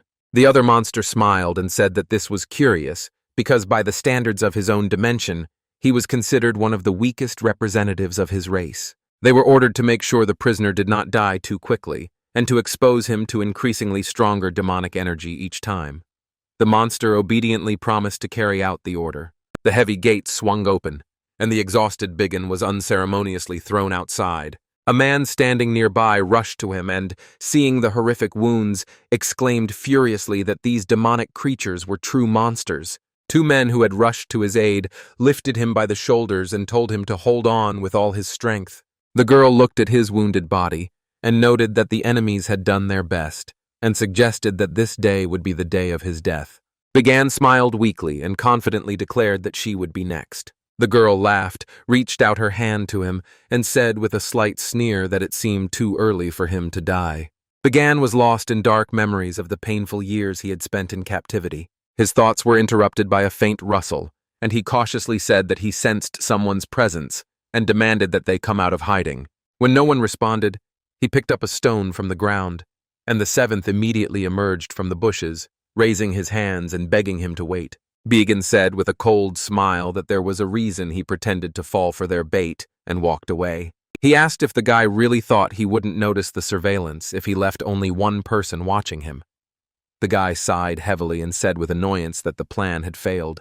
Biggin threw him a rolled-up piece of paper, explaining that it was a map with a precise description of the desired location and detailed information that would be useful when he got there. He warned that at first glance it was just a cave hidden behind a rock, but once the seventh was inside, he would need to draw symbols from the second page of the document on the walls. He added that the seventh would not understand their meaning, but understanding was not necessary.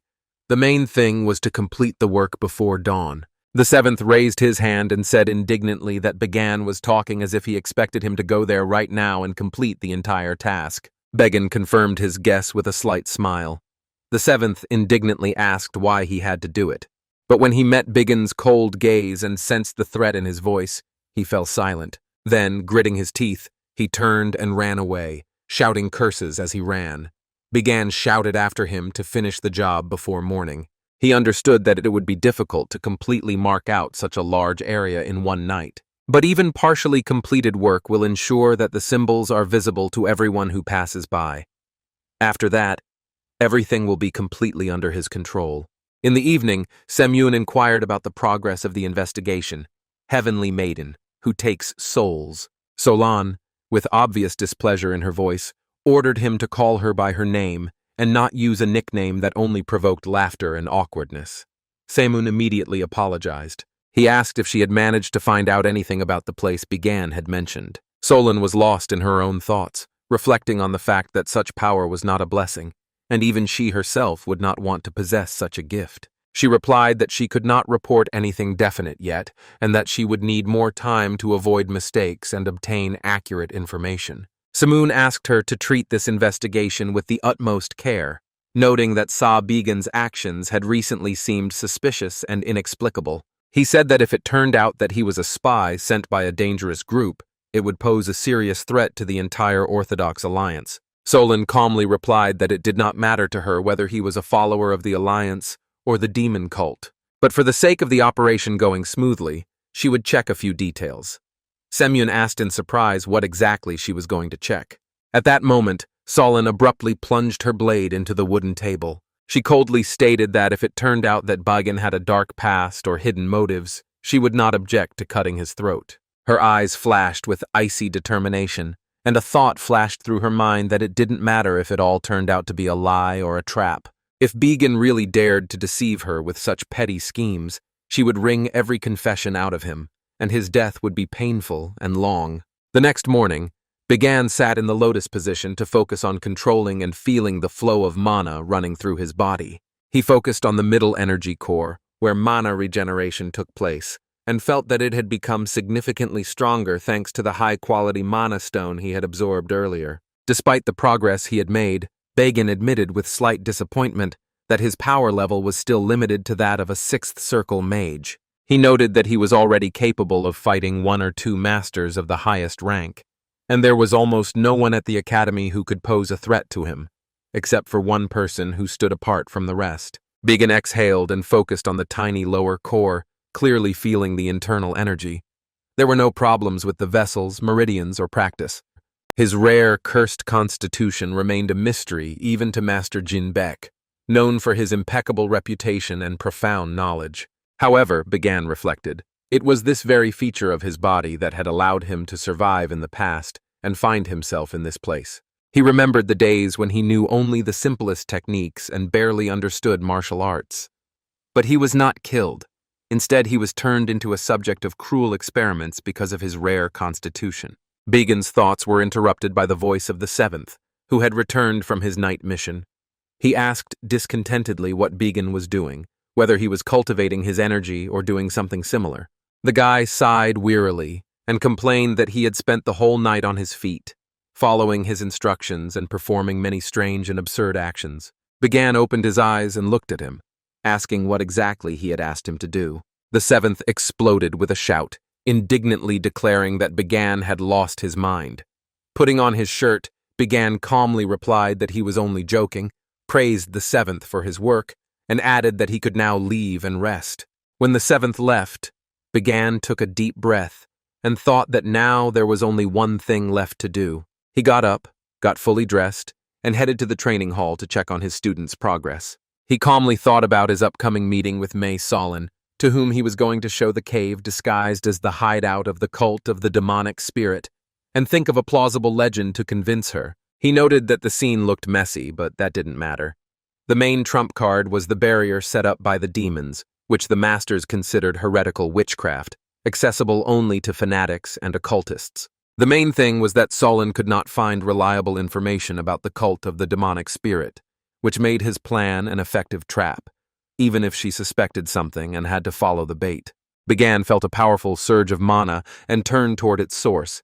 His gaze met Solen's, and he greeted her. Solen replied that she intended to go to the very place he had mentioned earlier, which she believed was connected to the cult of the demonic spirit. Bagan coldly decided to gradually feed Solen false information, fueling her thirst for revenge against the cult. He suggested meeting outside the academy that night to guide her to the cave.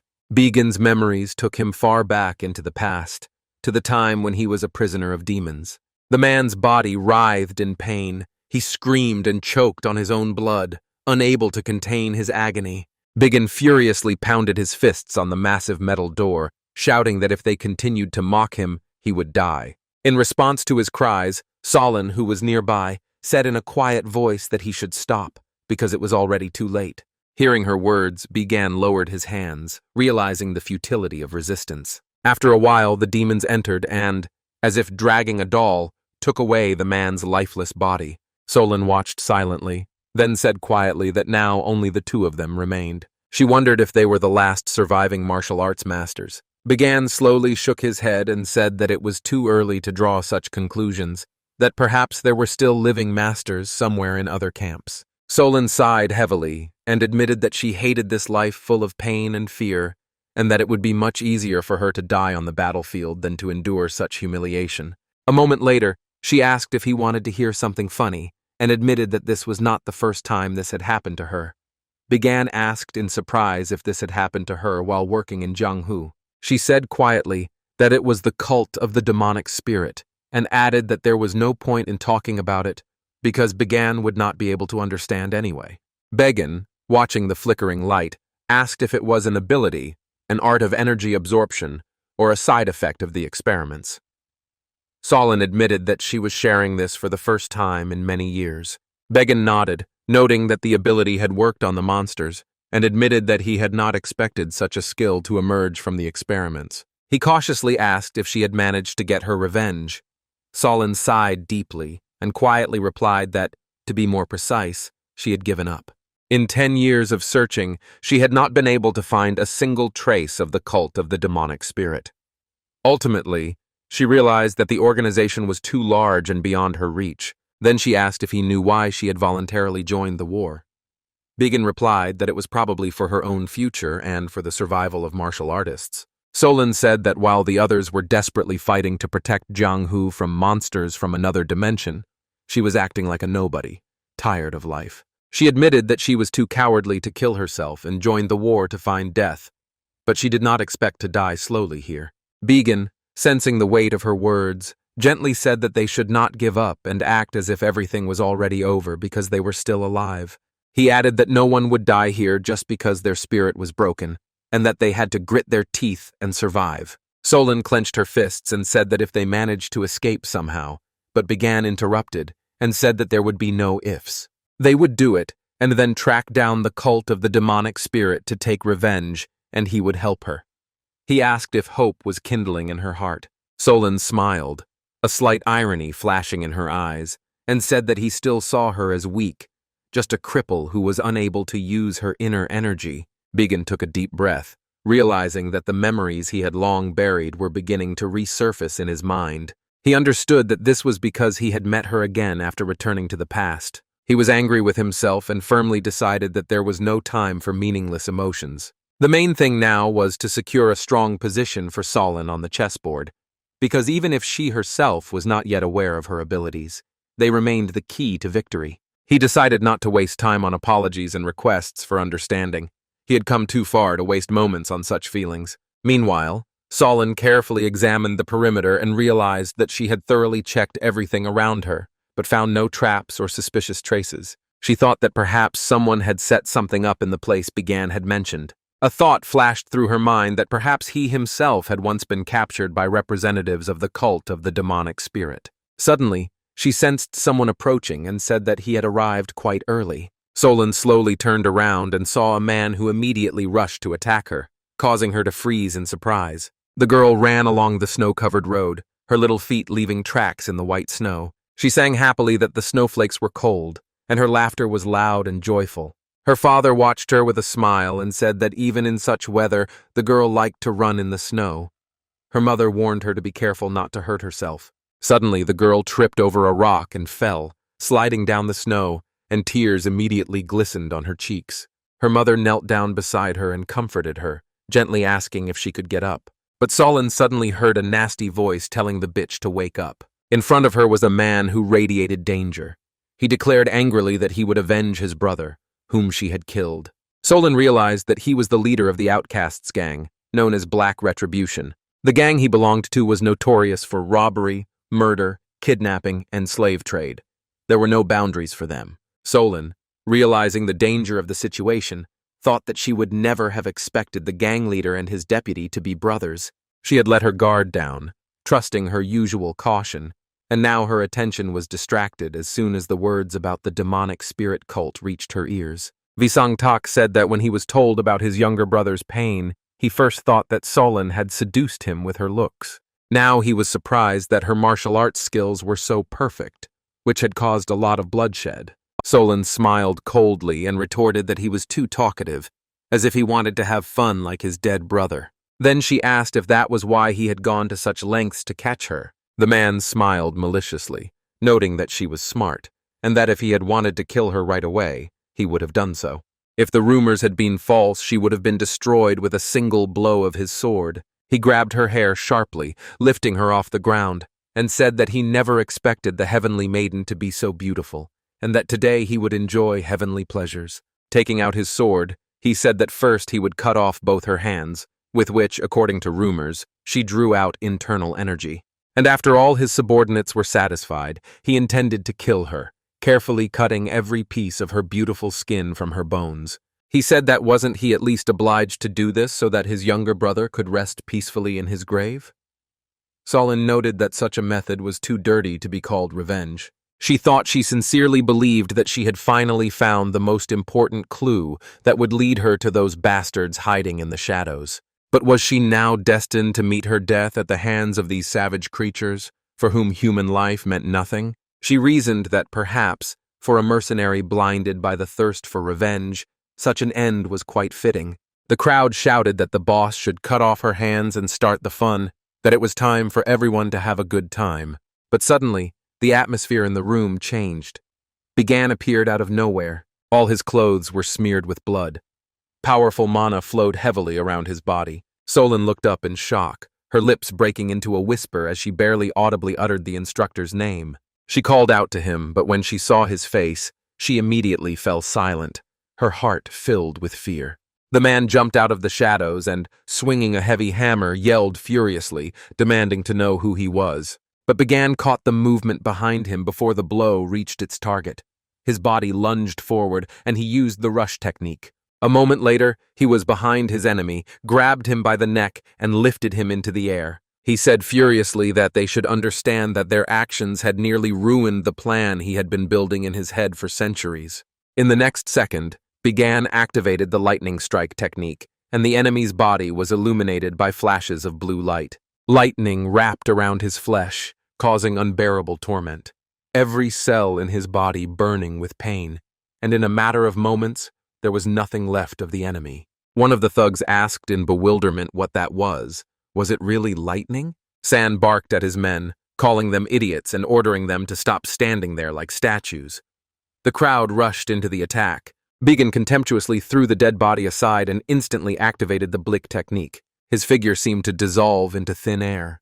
One of the men panicked and shouted, asking where he had gone. Bigan was already behind him and, using airshot, tore the attacker to pieces. His movements became elusive. He moved so fast that his enemies didn't even have time to turn around. Each of his steps brought death. Each swing was precise and merciless. Bigan raised his sword and, filling it with his mana, strengthened the blade to the level of a deadly weapon. Those who had been trying to attack a second ago now realized with horror that they were facing a force they could not resist. They began to retreat. Someone screamed, and panic swept away the remnants of their fighting spirit. But they did not have time to escape. Bigan was faster than any of them. His blade left a trail of blood behind him, and only cries for mercy could be heard in the air. Solen, watching this brutal slaughter, felt her heart freeze. She couldn't believe what was happening. A question flashed through her mind. Was this really the same man she had met just 2 days ago? She noticed the movement and, realizing that one of the enemies had crept up behind Bigan, shouted loudly for him to be careful. However, the enemy managed to close the distance and, swinging his sword, told him to die. His sword struck Bigan's body, but instead of wounding him, it only damaged the surface of the sword. Bigan activated the stone skin technique, and his body was protected by an impenetrable barrier. The man, not believing his eyes, shouted in horror, asking if it was really a protective barrier of enhanced chi energy. Bigan's fist struck his face with such force that he flew halfway across the room and crashed to the floor. Bigan stepped forward, raised his leg, and activated the gravity press technique. His eyes burned with rage as he told the damn parasite to die. The devastating blow shook the ground beneath their feet and left a deep crater in the floor. Solen, breathing heavily, freed herself from the tight ropes and grabbed her sword, pointing the tip directly at Bigan. Solen, struggling to keep the tremor in her voice under control, asked who the hell he really was. Bigan's expression changed instantly, and he said how happy he was that she was safe and sound. He admitted that he had been so upset when he couldn't find her at the meeting place that he immediately went looking for her. The man added with a forced smile that his tracking skills were indeed quite good. But Solen did not buy his words. She stood opposite him, holding her blade as firmly as before. Bigan sighed in disappointment, his gaze darkening. Inside, he irritably acknowledged his own mistake. He mentally noted that at this rate, his original plan, which was to control her with the information he had gathered before the regression, would now fail. He couldn't believe that someone dared to attack Solen at this crucial moment. He pondered what to do now. He was well aware that he could not abandon her under any circumstances. The reason was obvious. Solen was a key element in the upcoming battle with the Demon King, an element that could not be replaced. The Demon King, Tarrant, possessed a nullifying barrier capable of turning any attack into nothingness, which impressed even Biggin. He understood that the barrier was impossible to destroy, and that all preparation was pointless. According to his information, only Solen could remove the protection. Her ability to absorb the enemy's internal energy through direct contact already made her unique. Biggin was sure that Solen herself knew only about this aspect of her powers. However, the true essence of her gift lay elsewhere. She could erase and destroy any concept, the very essence of another's energy. In order to reach the level where her abilities could overcome Tarrant's barrier, Solen needed to strengthen her skills as quickly as possible. Since the information leak had already occurred, he had to subdue her right now and then force her to act according to his plan. Solen tensed when she noticed him slightly raising his sword. She threatened him not to come any closer. She added coldly that if he moved a finger, she would kill him without hesitation. Biggin froze, and a scene from that terrible future flashed into his memory, when Solen desperately called his name, begging him to open his eyes and answer her. He remembered his own body, broken and in incredible pain. Meanwhile, the monsters watched his torment, expressing surprise that he was still alive, even though the pain he was experiencing could tear his body to pieces. One said that his death was only a matter of time, because humans were incapable of wielding magic at such a level. The second added indifferently that they didn't care if he survived, because they had already collected all the data on his mutation. However, they came to the conclusion that if he survived, he could become a threat, and it would be better to get rid of him. Solen, watching his suffering, thought that all the energy they were pouring into his body was only causing a backlash and destructive rejection. Anger flared in her chest at the thought that these monsters had really decided to kill him. Biggin, barely moving his lips, begged her to kill him. He admitted that he had reached his limit and could no longer endure all this pain. Solen exploded with rage. She screamed at him to stop talking nonsense, calling him stubborn and cursing his desire to give up. She reminded him that he had given her his word that they would survive and take revenge on these creatures together. Biggin was losing his last strength, and Solen thought that this couldn't be happening because his consciousness was fading and his body was deteriorating faster and faster. All their shared moments flashed through her mind, every glance and every battle. Her heart was pierced with pain, and she silently asked him for forgiveness. Some time passed before Biggin regained consciousness. He opened his eyes and found that his body had been completely restored. He wondered what had happened, because the streams of different energies that had been raging inside him seemed to have been completely washed away. Solen said with a tired smile that she was glad to see that he seemed to be all right. Biggin turned his head to ask how this was possible, but froze when he saw her body. She confessed in a quiet voice that, to be honest, she wasn't sure she could do it. He tried to approach her, but his strength left him, and he collapsed to his knees. Solen gently told him not to waste his strength and just sit quietly. She reminded him that just a few seconds ago, he had been 1 foot in the grave. Ever since she discovered that her powers worked on these monsters, she realized that she could absorb more energy than she had previously thought.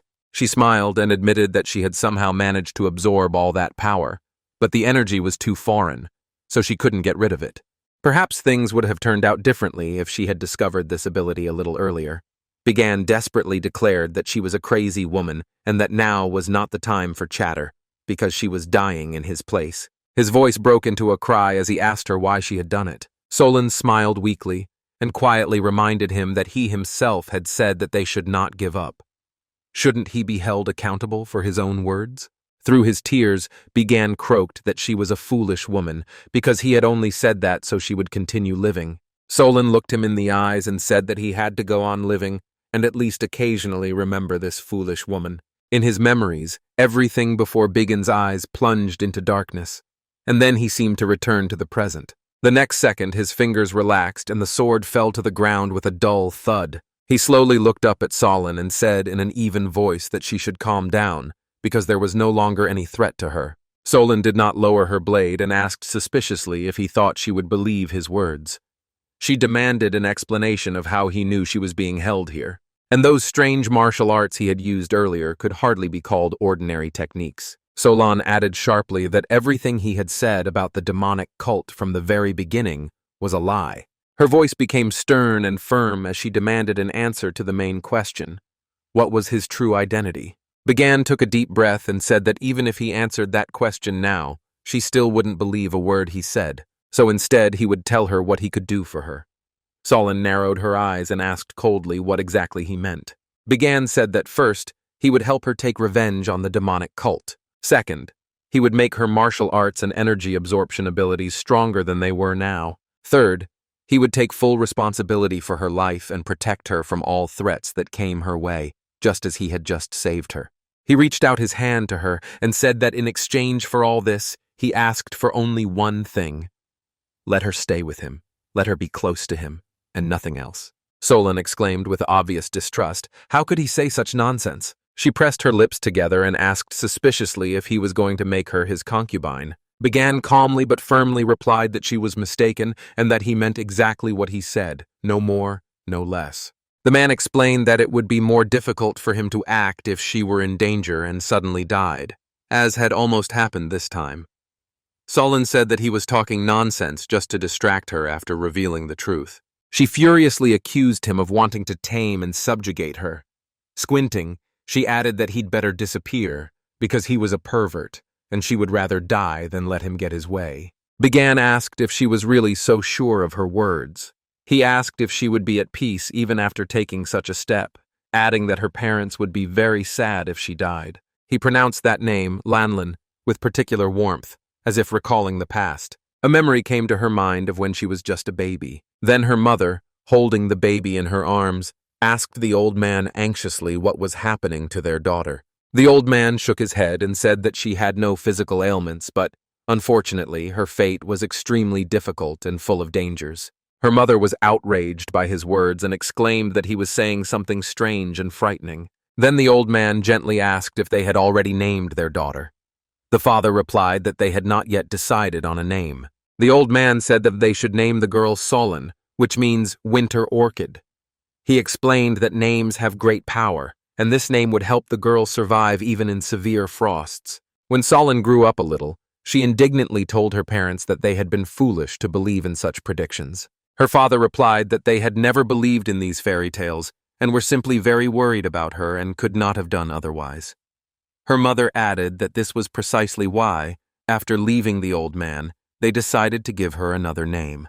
Even though her real name had already been chosen, they wanted their daughter to feel the warmth of family in her early years. That is why they began to call her Lanlin, which means shining orchid. Her mother said that until the harsh winters of fate arrived, they hoped she would be like a flower that warmed them with its rays. The girl firmly told her mother not to say such things, because she and her father had nothing to worry about. She swore that no matter what happened, Lanlin would cope with all the difficulties herself. But time was relentless. Their village was burned to the ground, and her parents died, leaving her alone. When a man from a demonic cult approached her, he noted with interest that this was the very girl endowed with a rare nature. He uttered her name and said that she was destined to live and die like a weed. But now she had been given the honor of being part of a great plan and helping to resurrect something grand. In the present, Solen, gripping the hilt of her sword and bringing the blade closer to Begane's face, demanded answers. She demanded to know who he was and how he knew her name, which was known only to members of her family.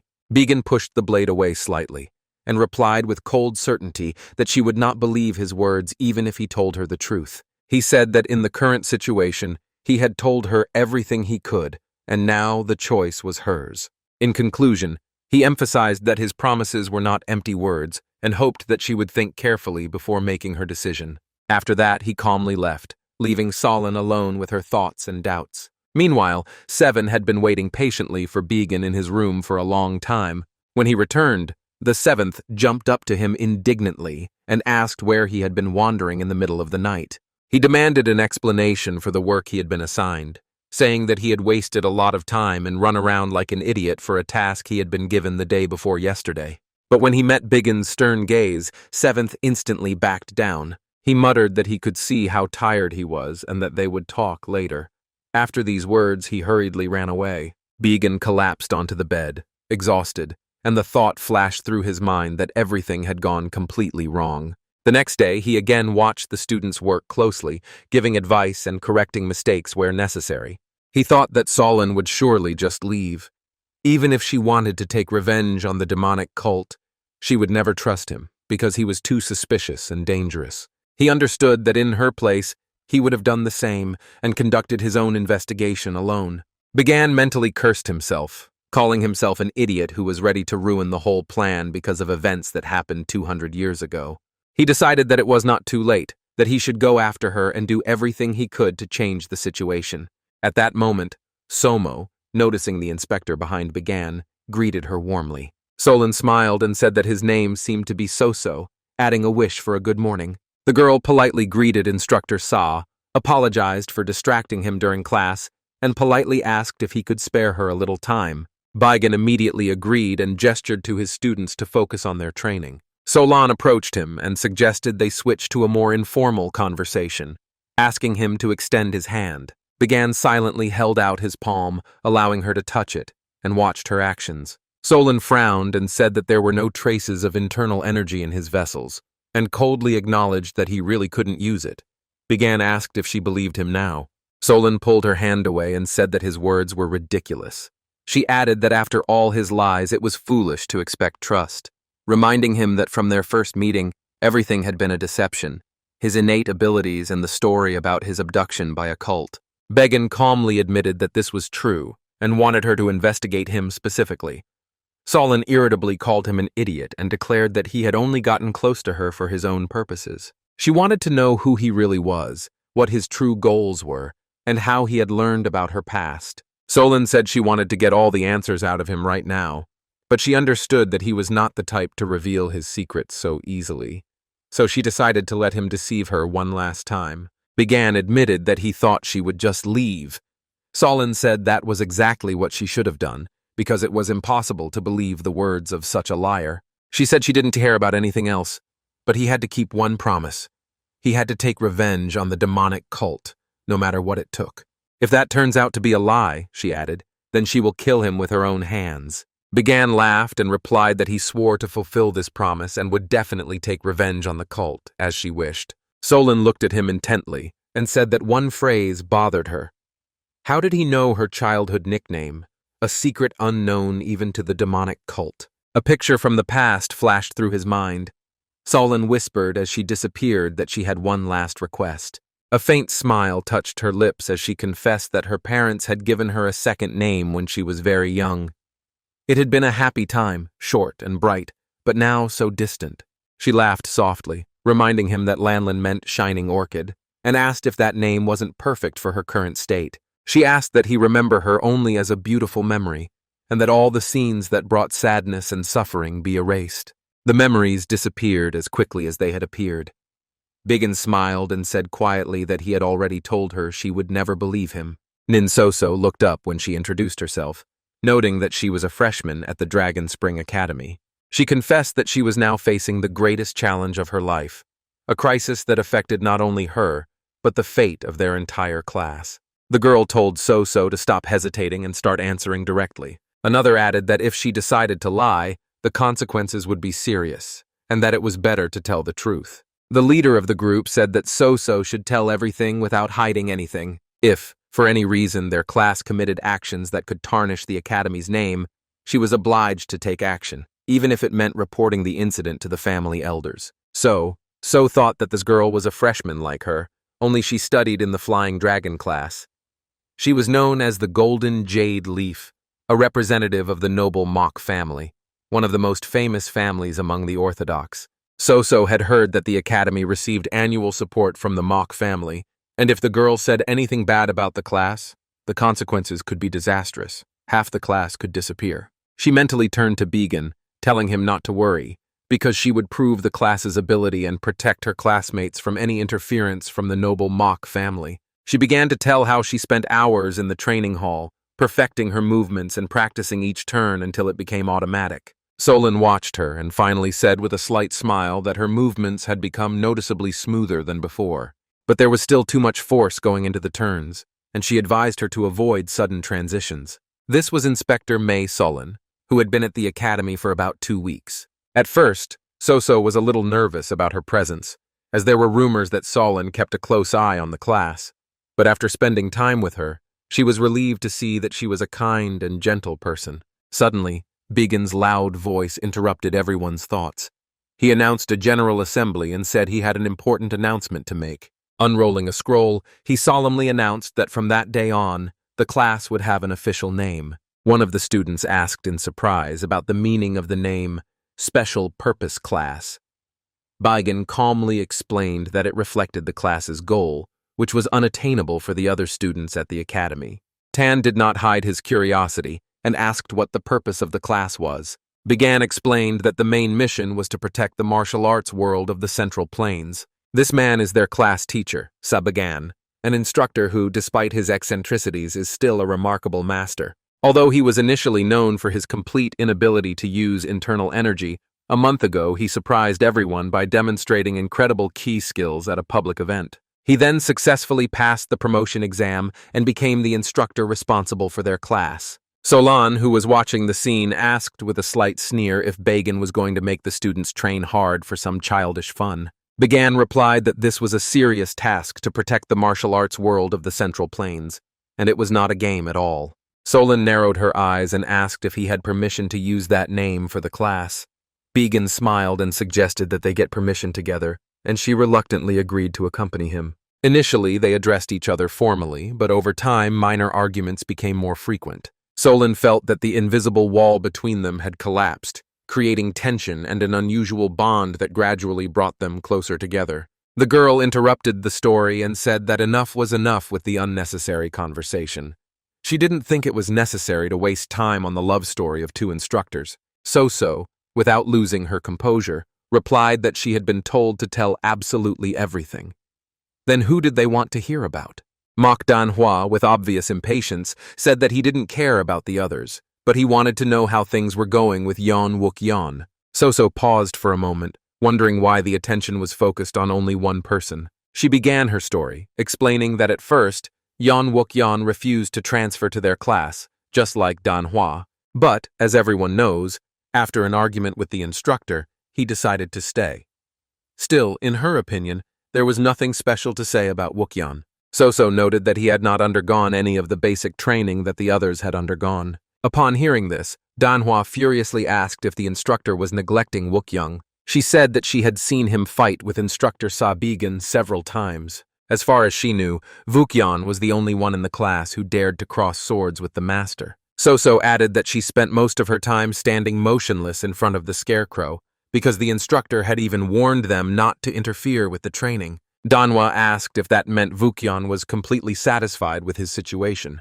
Soso shook her head, admitting that she didn't know for sure, but it seemed to her that he had no complaints. Hearing this, the girl blushed and quietly promised that they would see each other again next time. When they left, Soso breathed a sigh of relief, thinking that her mission to protect the special class was complete. Later, she learned that Mok Danhwa and Yeon Wook-yeon had been engaged since early childhood, and all problems could be considered solved.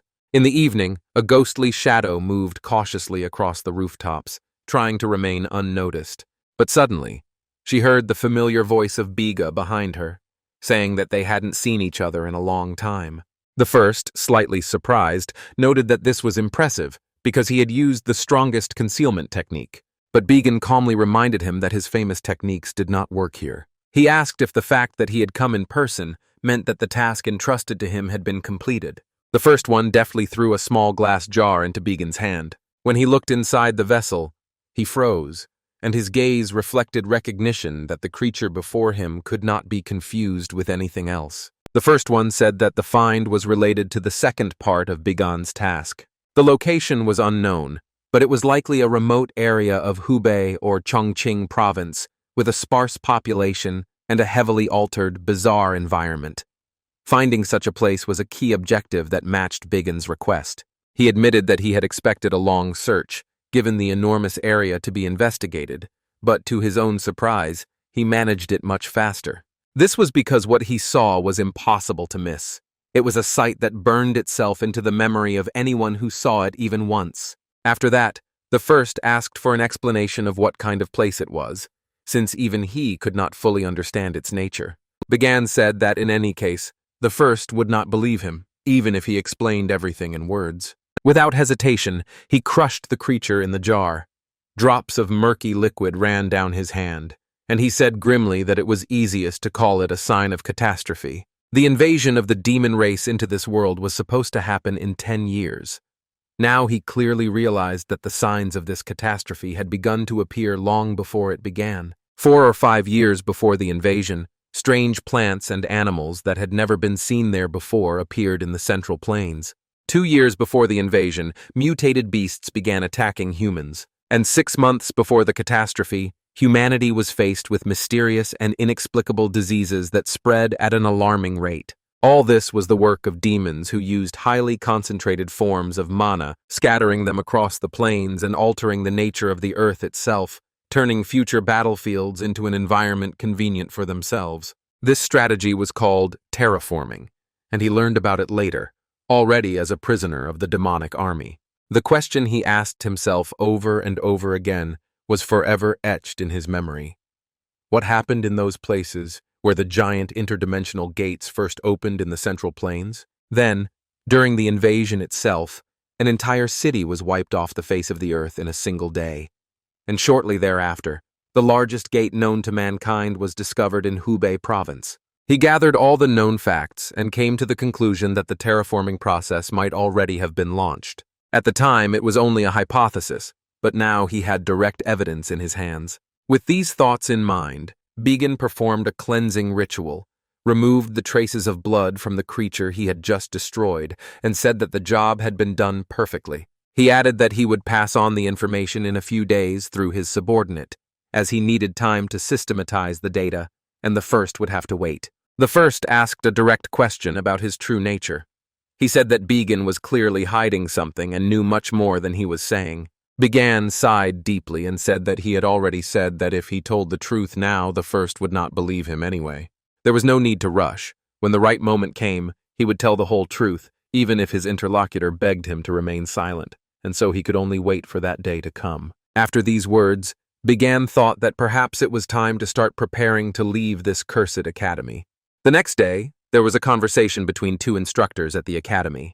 Semun asked how the selection of students for the Heavenly Battle Tournament was going. Dong replied that the selection was going according to plan, with Li Bigum and Mok Danhua selected from the Flying Dragon class, after which he moved on to discussing the Camellia class. However, Semun interrupted him, asking if Yon Wukyong was still refusing to participate in the tournament. Dong sighed and said that a few days ago he had tried again to persuade the student, but he firmly stated that participation would only interfere with his own path of learning. Dong noted that it was not worth dwelling on this issue, because although Li Bigum was inferior to Yon Wukyong in talent, he still had great potential.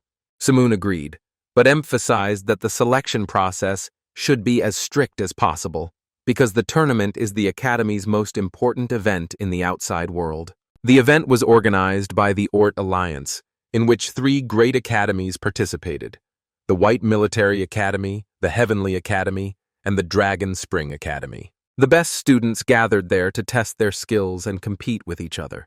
The results of these battles directly affected the reputation of the academies in the eyes of the outside world. Dong reminded everyone that the Demon Sword had the right to approve the participants, and Semun assured them with a smile that there was no need to worry. He noted that the Demon Sword had not appeared at the academy for 2 years, spending all his time in the training hall, and had effectively allowed it to operate without his participation. The conversation was interrupted when the office door burst open with a bang.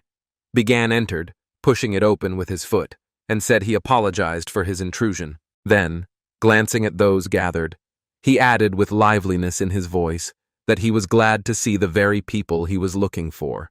Dong flushed with indignation and said sharply that such rudeness was unacceptable, but Bigan ignored his words and greeted them with a smile, saying that as a senior instructor, he had an extremely important message that could not be delayed. Bigan said that he and his students intended to participate in the upcoming Heavenly Battle Tournament. Upon hearing these words, Semun exploded with indignation, exclaiming that this was complete nonsense, and then asked if he really thought anyone would allow him to do such a thing. Bigan calmly asked why not. He said that victory would solve all the Academy's problems. Semun couldn't take it anymore and shouted that he should stop this dangerous nonsense, reminding him that the Heavenly Tournament was a large-scale event involving high-ranking masters from the Ordinary Alliance. He stated that it was impossible to send someone as incompetent as Bigan there. Bigan said that he found it interesting to hear such an opinion. He then reminded him that it was Instructor Dong Bu Hyun who was originally appointed to select the participants and asked if he wholeheartedly believed that he was suitable for the role. Dong frowned and exclaimed in confusion, asking what he meant. Bigan, not letting him finish, coldly said that he had neither real skills nor the necessary awareness. All Dong had was a pathetic sense of self-worth and an age that made him more like a fossil than a mentor. For the sake of the younger generation, he should step aside and give his place to others. Dong flushed with rage, his voice trembling with anger, and he barked at Bigan to repeat his words. Semun said that Instructor Dun should control himself. But Dun asked if he was suggesting that he should tolerate such humiliation. Semun irritably reminded him that he should not allow such an upstart to provoke him. Bigan said that all this time he had believed that the value of a martial artist was determined by his skill, not by loud words, but now he saw that some preferred to look for excuses for their own weakness. Dong couldn't take it anymore and angrily shouted at Bigan to shut up immediately, go outside, and give him a chance to smash his face in. At that moment, Bigan allowed himself an internal smirk and thought that this was exactly the response he wanted to hear. If he publicly defeated Dong, Semun would be disgraced, which meant that after a little pressure, he would be able to take on the role of supervisor of the Heavenly Martial Arts Tournament. He mentally noted that the tournament would be held at the White Martial Arts Academy, located in Shanxi Province. It would take about a month to get there from the Dragon Spring Academy in Jiangxi, but if they deviated slightly from the route, they would be able to pass through the very place where the first had discovered the demonic zone. Of course, if it were just a matter of verifying the facts, he could get there much faster on his own. But that wasn't his only goal. If Jeon Se-myung continues to obstruct him even after defeating Dong Bu-hyun, then he will be able to provide evidence of all the corruption Se-myung was involved in. Suddenly, Biga felt a strong pressure of mana, as if a heavy cloud was hanging over him. Dong shouted furiously that they were taking too long, and that he was accepting Sa Bigan's challenge. Bigan turned toward the door, his gaze focused, his technique ready for use, waiting. Bigan concentrated and used his search technique, his eyes enveloped in flickering mana. At that moment, a man entered the hall and said that he hadn't been here in a long time, and ended up witnessing a rather amusing conversation. He approached Bigan and said that he had heard the words that the value of a martial arts master is determined by his skills. Then he smiled and said loudly that it was true. A true martial arts master must have strength of spirit. He declared that the young man was exactly as rumored, and that he liked him. Semun and Dong froze simultaneously, unable to believe their eyes, and exclaimed the name of the visitor. It was the senior sword technique instructor at the Dragon Spring Academy, known as the Dark Shadow of the Divine Sword, San Pilji. He said he hadn't seen them in a long time and asked how they were doing. Semun, unable to hide his tension, asked why he had come. Coach just asked mockingly what kind of strange question that was. And was there really a place in the academy where he couldn't come? Semun quickly replied that, of course, there wasn't. Hoke laughed and told everyone to relax, that he was joking and there was no need to look at him with such frightened eyes. Bigan watched him silently, thinking that, in the end, this man was not interested in teaching others at all, but was obsessed with perfecting his own skills and was the most sincere fanatic of martial arts. But among all the martial arts masters he had met since his regression, this man was the strongest. Ho, frowning slightly, replied that he had just gone out for some fresh air, and then decided to check how true the rumors circulating around the academy were. He admitted that he had heard discussions about Bigan and his students participating in the Heavenly Martial Arts Tournament. Semun became visibly nervous. Then, pointing to Bigan, he said that this young man had suddenly appeared at the door and begun to make demands. Kwok asked with interest whether Bigan was going to represent the academy at the Heavenly Tournament. Began confirmed this and added that he wanted to personally select the students to participate. Hoke laughed and said that he appreciated the young man's courage, adding that it was bold, almost provocative. Then he asked if that meant that Bagan's students were stronger than the Academy's best students. Bagan looked at him with cold anger in his eyes and said that this was indeed the case. Khan reminded him that it had only been about a month since Bagan became a senior instructor and pointed out that insisting on participating in an official event of such magnitude as a tournament was too risky. Dong, not hiding his agreement, picked up on his words and said that he completely agreed. Khan reminded him that he had said that a master's true qualification is determined by his fighting skills, and that it is these skills that determine the master's weight and authority. Then he clapped his hands and proposed holding a public martial arts competition to determine the Academy's representative. Those who were originally selected to participate in the tournament would have to fight the cadets proposed by Began to determine the strongest. With a smile, Khan added that this was a reasonable proposal if Began was confident that he was ready to put his students forward as representatives of the Academy. Khan then clarified whether Began's words meant that these students were truly outstanding talents, and whether he was prepared to prove it in practice.